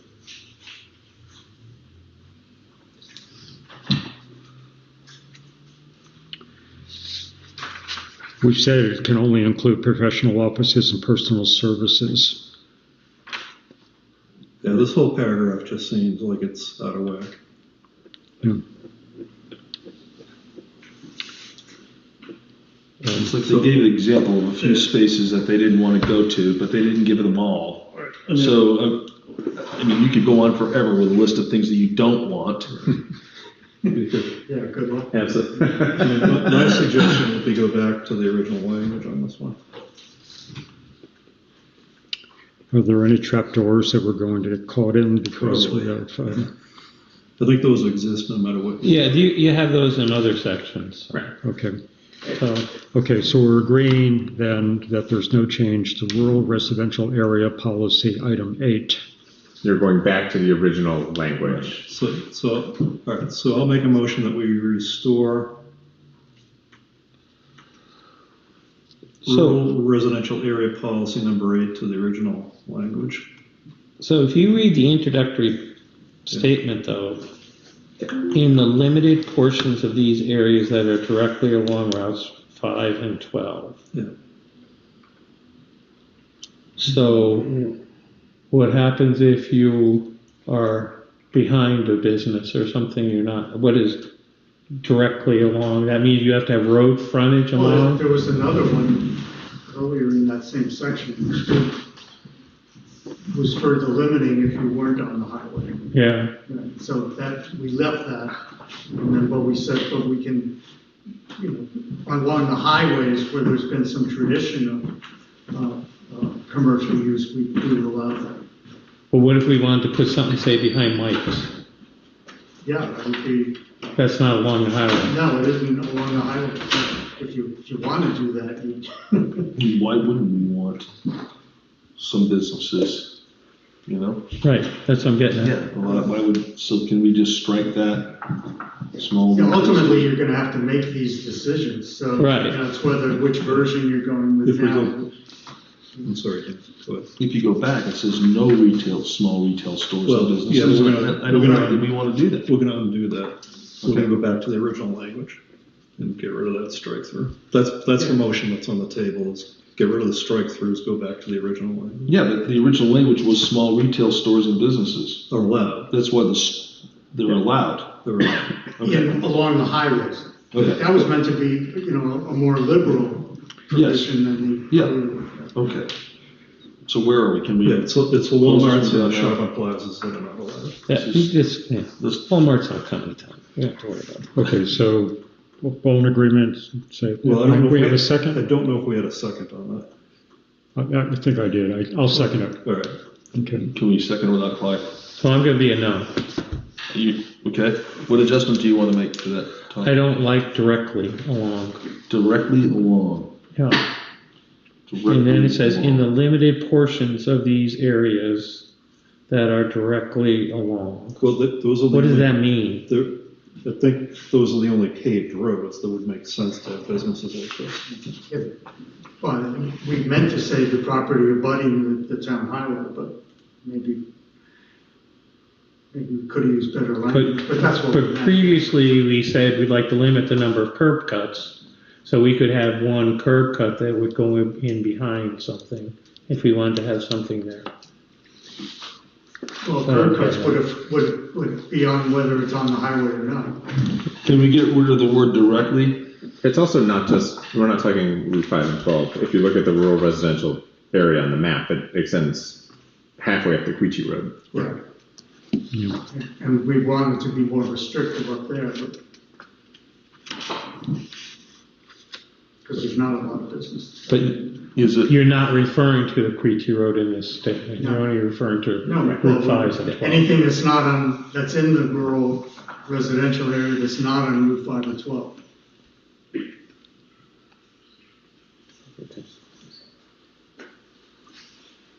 So Tom, Trace had a question of whether removing the word directly would be helpful. Yeah, I don't know if the grammar works though. I know. In the limited portion of of these. these. Along Route, How about- that are along Route 5 and 12. Yeah, I think it's, But I'm not But should you add in there in rural areas per the plan or something like that? So it's not just, because if you read that, you're thinking, oh, just Route 5 and Route 12.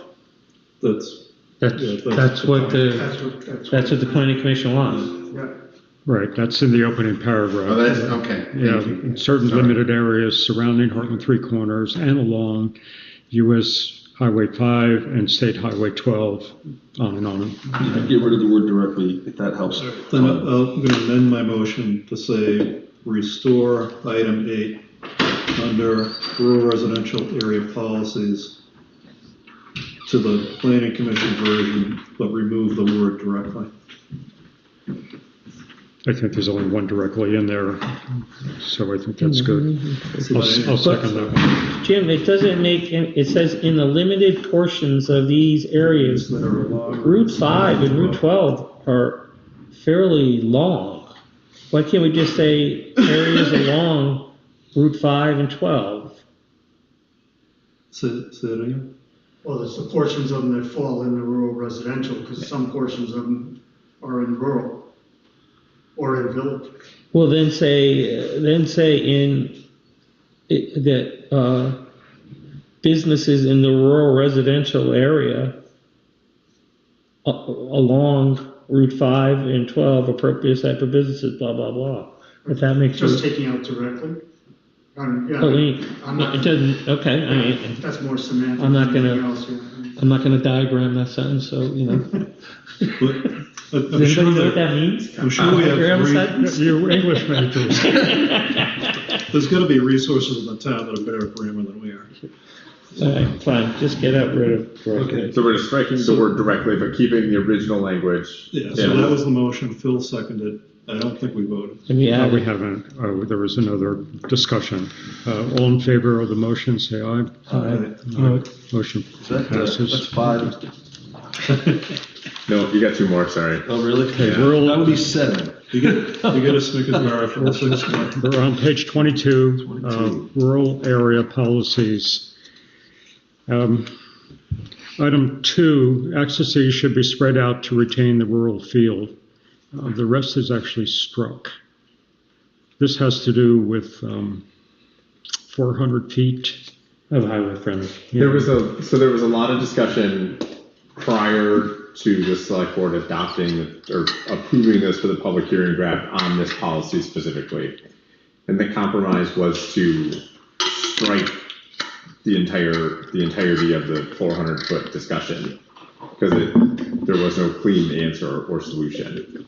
It is a widely accepted, it's widely accepted in land use policies across the state and town plans. But I think the discussion that I had with Two Rivers following this was that there's no harm in striking that. Okay. But did we vote on the removal or was it just a suggestion? We didn't vote, we haven't voted. Did we vote on to strike this out or was this just a suggestion that you go and research it? You said you referenced a prior meeting. Yep. That we had where we talked about this. I guess Was there an action and a vote or was it? not to split hairs, it'd be difficult, but you voted to approve this as the town plan, as the draft to take to the public hearing. So if we don't change it now, it stays. In essence, you approved the language that was in there. Yeah. Does anybody have any No. concerns? All right, I'm ready to move on. So for item 2, we are, No action. okay. Item 4, I have wrong language written there. any development in the rural area on previously undeveloped hilltops or extending more than 800 feet into previously undeveloped lots may merit additional review and greater restrictions. This is also a comment that was brought up in the public hearing by Amy. Amy, yeah. Right, there's no shall there. It's Correct. Up in the board, there's a shall should thing.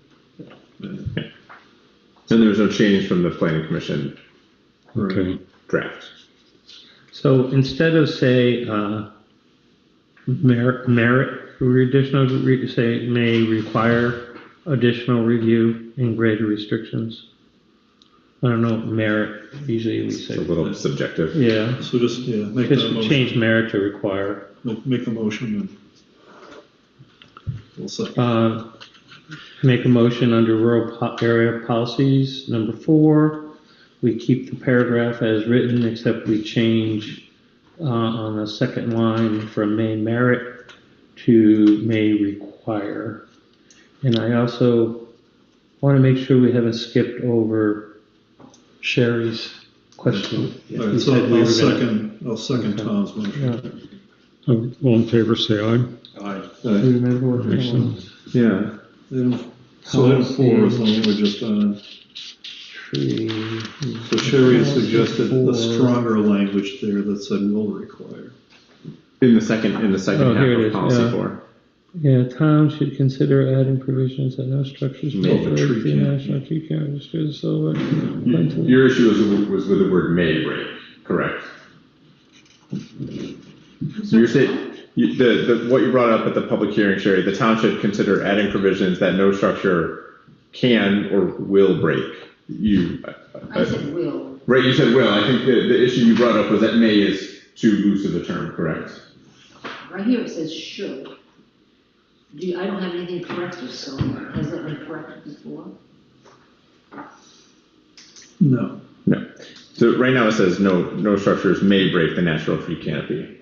Well, the Oh, I whole, see that, right. right, The the town whole- shall consider.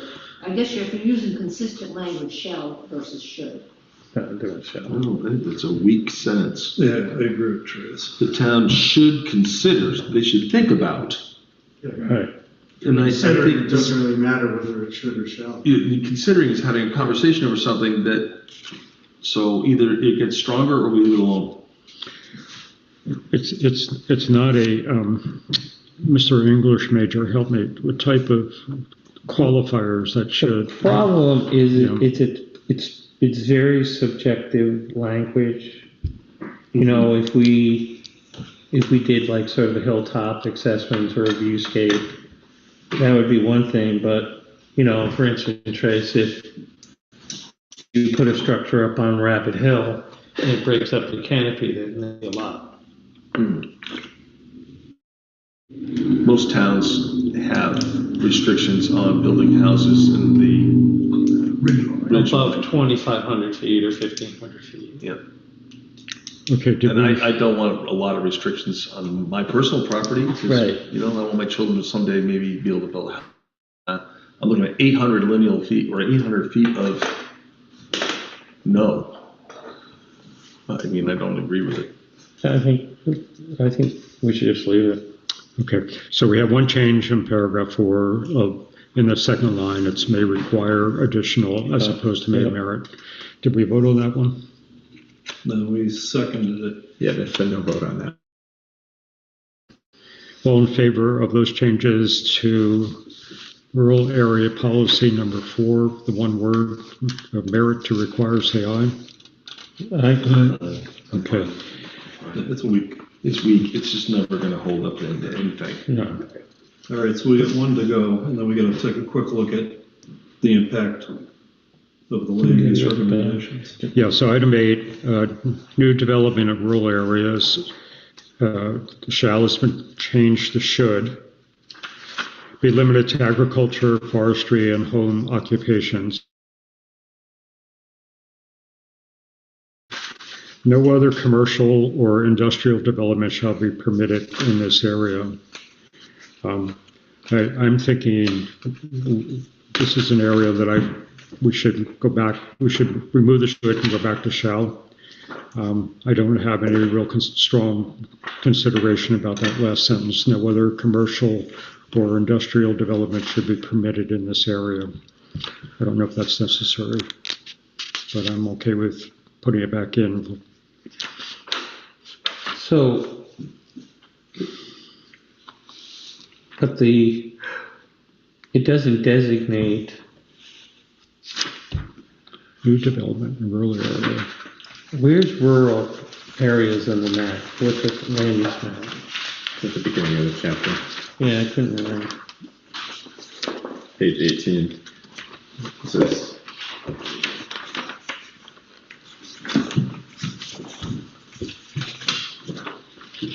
it's all the white. Over here. So,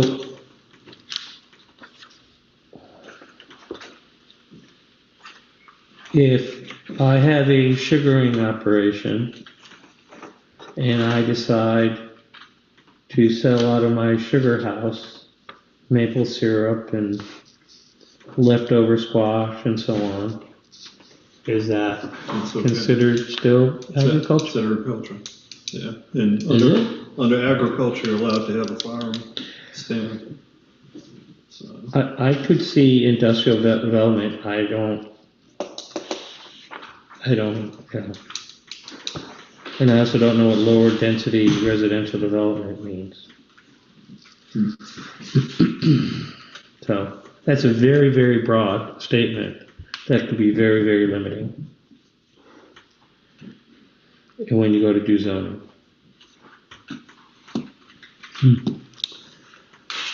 So are you suggesting striking number 8? No new development rural areas. New development rural areas shall be limited to agriculture, forestry, home occupation. I'm thinking, what if you have a home-based business? I don't know. We don't have definitions. There's a difference between a home occupation versus a home-based business, et cetera, et cetera.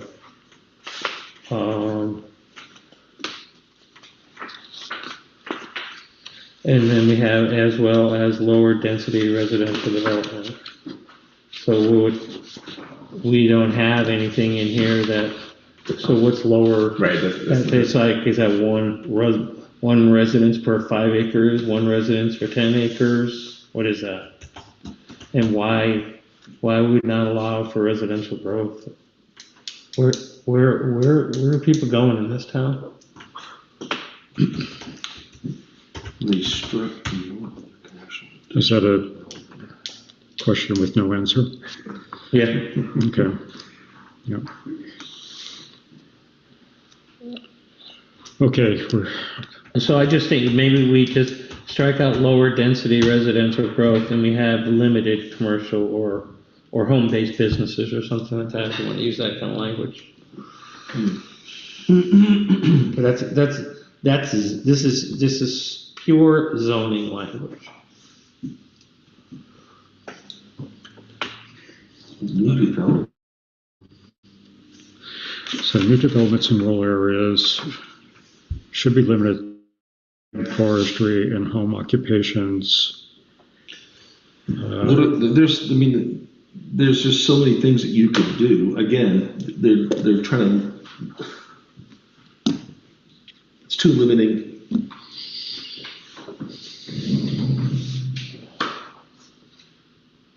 So I would make the argument, Trace, that your stone business is a commercial enterprise and you have a home-based business because you hire people who do not live in your house.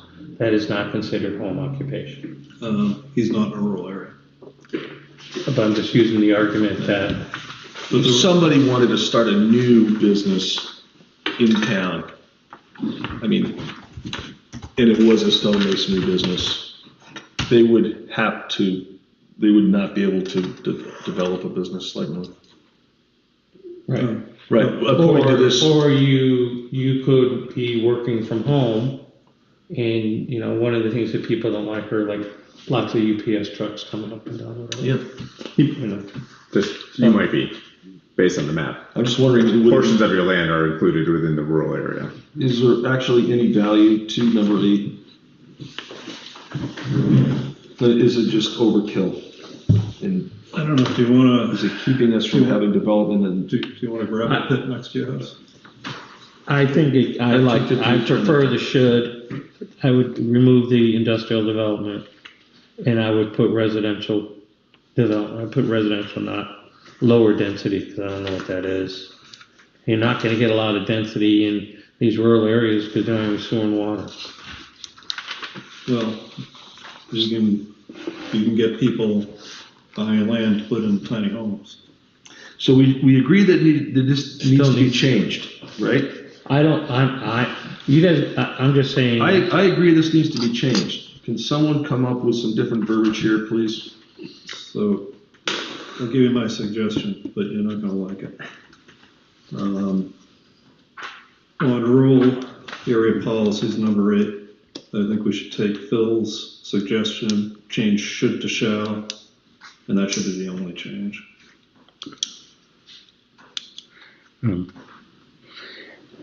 Thank you, but I'm beginning to feel like the lower density residential growth is again I'm not sure if that's been spelled out. But It's that's not, all but it's awfully not, restrictive. it's not, but here's the reality. The plan doesn't necessarily impact private residences when you want to build them, right? If the plan is used for criteria 10 for Act 250. So I think we're just overthinking that particular phrase a little bit, because it's probably not going to have an impact. It's more of a suggestion. So Trace, I don't think we have a sentence yet. Please. So we'll see if anybody seconds it, but my motion is that under rural area policies number 8, we reinstore, we change should to shall and make no other changes.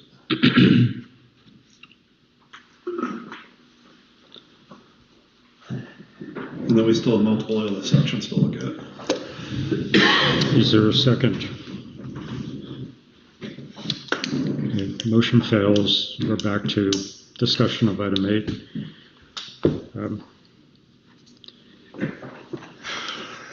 New development in rural areas, I'm just saying this out loud, should be limited to those 3.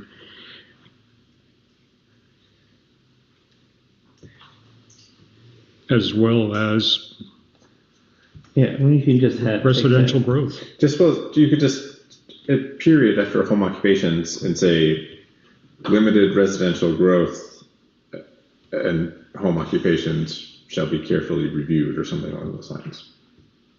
Similar to language that's been used in previous sections of this land use chapter. So I know you're not making a motion, John, but could you do that again? I think so whether it's should or shall, you could put a period after home occupations. Yeah. And say limited residential growth and home occupations shall be carefully reviewed. Or home base. But we're not worried about it. But that takes away the Yeah, I'm restriction. not sure worried about the home occupations. It's allowed, right? Do we just get rid of the words? Why don't we lower just density? call, instead of using home occupation, why don't we just call them home-based businesses? Well, because there's different definitions. Home-based occupation has a very specific definition.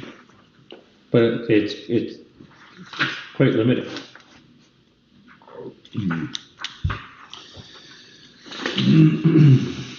I guess I'm losing an image of what we're actually trying to get out of this statement.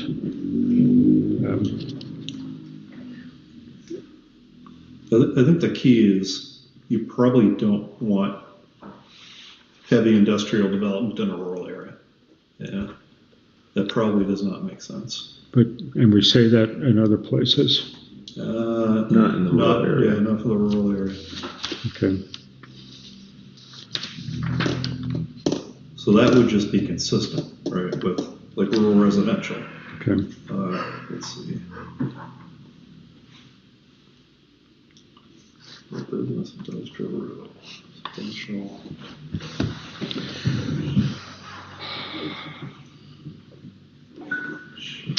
I can feel the fatigue setting in for me, saying let's leave the shall and go ahead and leave that last sentence, even though I think it's overkill there.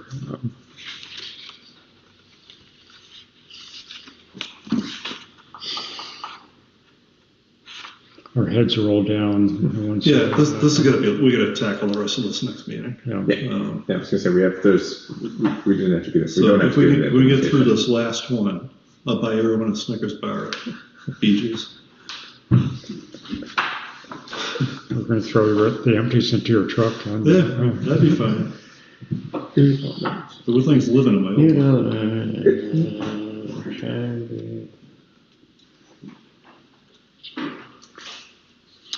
So I heard a concern with lower density residential growth. But Tom, your issue is around the definition of lower density. There is no definition. Right. Yeah. We have a definition for home occupation. So it would be limited to as well. Can I make a suggestion? How about new development in rural areas shall be limited to agriculture, forestry, and home occupations, as well as residential growth consistent with the area.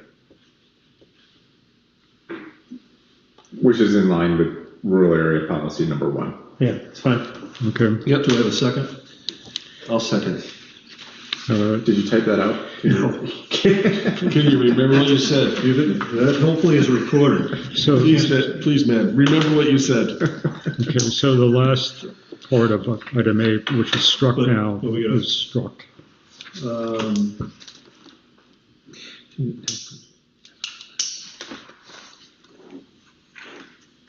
So, new development in rural areas shall be limited to ag, forestry, and home occupations, and residential growth. As appropriate for the area. Yeah. As appropriate for the area. Okay, I'll second that one, or you second it. Troy seconded. I second it. Is there any more discussion? Okay, all in favor, say aye. There shall be no discussion. I second it. All right. So unfortunately, there was more language around the things we've just discussed that's buried further down in the plan. In the It's in the implementation. in the So implementation I chapter. think the suggestion is let's just read through that on our own time, and then come back and make any adjustments that we need to. Because I don't think I can do any more of this tonight. Yeah. It's just not to belabor it. The implementation chapter does not have policies that are going to be. No, but it's going to be consistent. It does have to be consistent, yes, but there's less stringent requirements. Those They would are. be, in my opinion, would be minor changes that you could do without another. I would agree because they're not fundamental. They're not fundamentally changing the plan. Yeah, these are pretty, we should be able to get, next time, get through these pretty easy. Yeah. I'm with it. Okay, so what we need to have, if I understand correctly, as a result of our discussion and changes we agreed to, create an addendum to the town plan that was last presented for the first public hearing, and any additional changes that would be made next week would fall into the insubstantial or What's next? how do you say not meaningful? Okay. Possibly me. So, don't we just change the working copy? Right. I don't think we're required to do an addendum. It Right. makes it easier. Right. Yeah. I can try to capture these comments and stick it on the back of the plan available in the clerk's office for viewing, right? So so change the plan, have a one pager that says change. Yeah. Yeah. Throw it Exactly. Yeah. Yeah.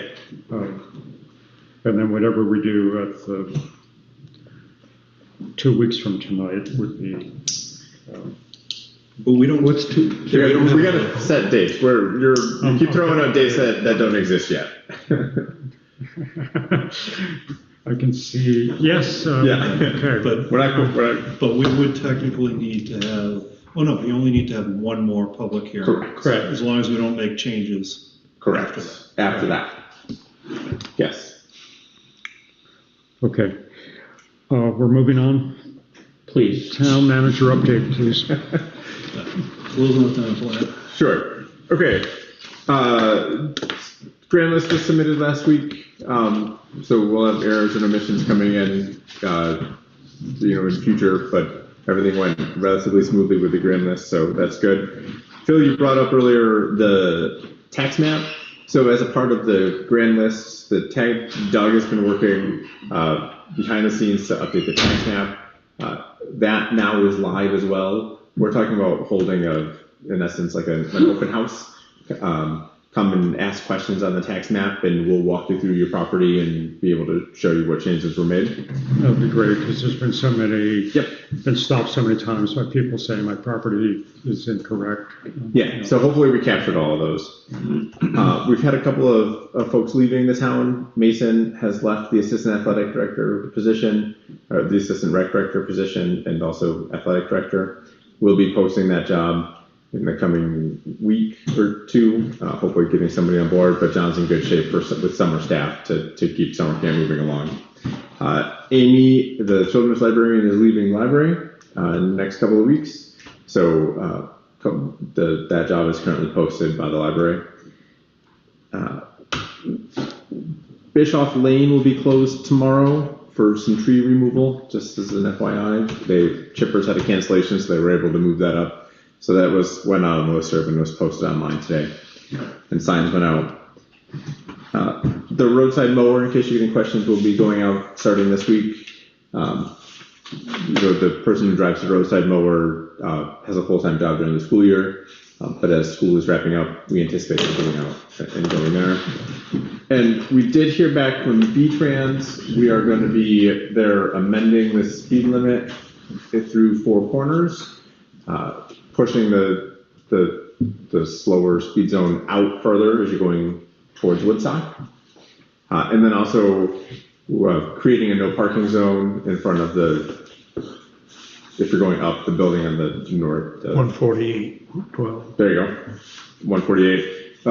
There's some concern by the property owner there on what that does in terms of resident parking. So we're trying to find the solution for them that is workable to keeping sight lines clear, but also not necessarily, taking their parking spaces away. And do we ever talk to the landowner across about their grasses? We've not yet talked to them.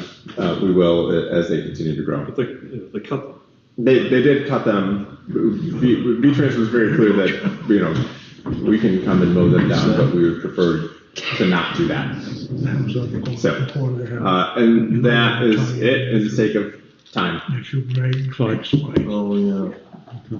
Yeah, no. Oh, we're getting to be that time. We got to talk about 4th of July. John will be here at the next meeting to give us an update on Old Home Days. Right. And will it be four? And you, the 5 of you in the parade. Nope, No. 4 of you in the parade. 4 in the parade. Are you announcing? Me running my mouth. Good, so business as usual. I was gonna say it, but I was trying to be nice. Well, I'm only marching. He probably won't mention my name or yours. Well, he'll mention yours. John. That's all I have. All right, Don't then I'm gonna make a motion that we, I'll just say we got. so it's 7:35, I'm gonna give you a motion that we enter executive session to discuss a Merritt Campbell request. And John, do I have this right? 1 VSA 31386. Can I just pause? Yep. Is there any correspondence? No. I'm Okay. sorry. Go ahead. Yes, so we should talk about next meeting dates and the public hearing. I withdraw my motion. Martin, and you're keeping us Trying to keep it on point. So this is the next meeting date, regularly scheduled meeting date would be next Monday. We could have a short meeting to review the remaining changes to the town plan. And then set the public hearing date, the second public hearing date. The next following regularly scheduled select board meeting would be Monday, July 6th. So we could have the public hearing again at 6 p.m. on Monday, July 6th. So that's a long weekend, right? That is a long weekend. Yeah. Right? Is everybody People will be sticking off on around or Friday. people leave? Um, Do any of us have lives where we actually get out of town? What's the official holiday, the 3rd? The 4th is on So Saturday. yeah, the 4th of July is on Saturday, so we will be celebrating on Friday the 3rd. That doesn't matter. I mean, No. I have So no, I think the answer to the question, Tom, is nobody has anything going on. At some point, it looks like we agreed to meet on June 22nd, not next week, but the 22nd. I don't remember. Well, I'd like to get the town plan done and move on. If we only did the town plan next week, Next week. That's Should be relatively short. get it over with. 15th. Because remember, after that, we gotta wait minimum 15 days. So if the next meeting is the 15th, I could warn the next public hearing tomorrow, which gives plenty of time for it to be noticed. How much in advance do you need to warn? 15 days. So, but you could wait till the 16th. Warn it. I could wait. I would just wait. Let's make sure we get it done. Well, We should. wait, it's 15 days Yeah. after we've completed our review. The following meeting has to be 15 days. So July 6th would be plenty of time after. I don't have time in front of me. So it would go in the newspaper, not, it 14, that's 21 days. would go in the newspaper if we meet on the 15th, it would go in the newspaper on the 17th. Yeah, so like 18, 19 days. So we're then Those are pushing on calendar August. Yeah.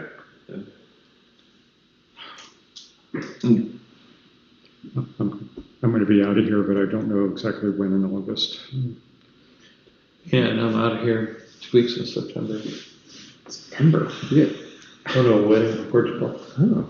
Yeah, are we all invited? Okay. But we can't find houses. So- Help me with airfare. Wasn't my idea. The next meeting is the 15th, and the next public hearing will be July 6th. We're targeting July 6th. July 6th. The question then is, the next public hearing on July 6th, do we want to schedule it for 6 p.m. and then have the regularly scheduled select board meeting right after to then adopt the town plan? Yes. No, we should wait. We should wait a meeting. Yeah. That throws off the July meeting schedule then. Is there a meeting on the 29th? We're gonna have, the vast majority of the, we'll call it the controversial things we did tonight. Yeah. So if you look through the implementation, it's pretty simple. I don't think we're gonna have any disagreement. So unless there is an upswelling of people that we have not heard from, I think I would anticipate the next public hearing being relatively straightforward. Yeah. And then the board could then act immediately thereafter to adopt the town plan, barring any substantive feedback received at the hearing. So we would have a public hearings and a warrant. Right, I would warn the hearing for 6, Yep. warn a select board meeting for 7 o'clock, Okay. and then the board, the only agenda item would be, well, there'd be 2, you do minutes and orders, and then adoption of the town plan. That's fine. If you guys want to do it all in one night, that's fine. The only risk is if something does come up during the hearing. Yeah, there is that. We can always react to that, on that part. So just to restate, we're meeting next Monday night on the 15th for a regularly scheduled, I can't use the word, a normal select board meeting, which will be concentrating on the town plan. Correct. And we'll also hear from John. about the plans for Yep. 4th of July. Okay, Jim. Take 2. So John, do you have Yes, you were correct. Okay, so I'll make a motion to enter executive session to discuss the Merritt Campbell request under 1 VSA 31386 at 7:40. I'll second that motion. All in favor, say aye. Aye. Aye.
Exited executive session, and I'm gonna make a motion to authorize the town manager to fund a Merritt Campbell request up to a maximum of $1,000. I'll second the motion. All in favor, say aye. Aye. Motion to adjourn? All right. See you Monday.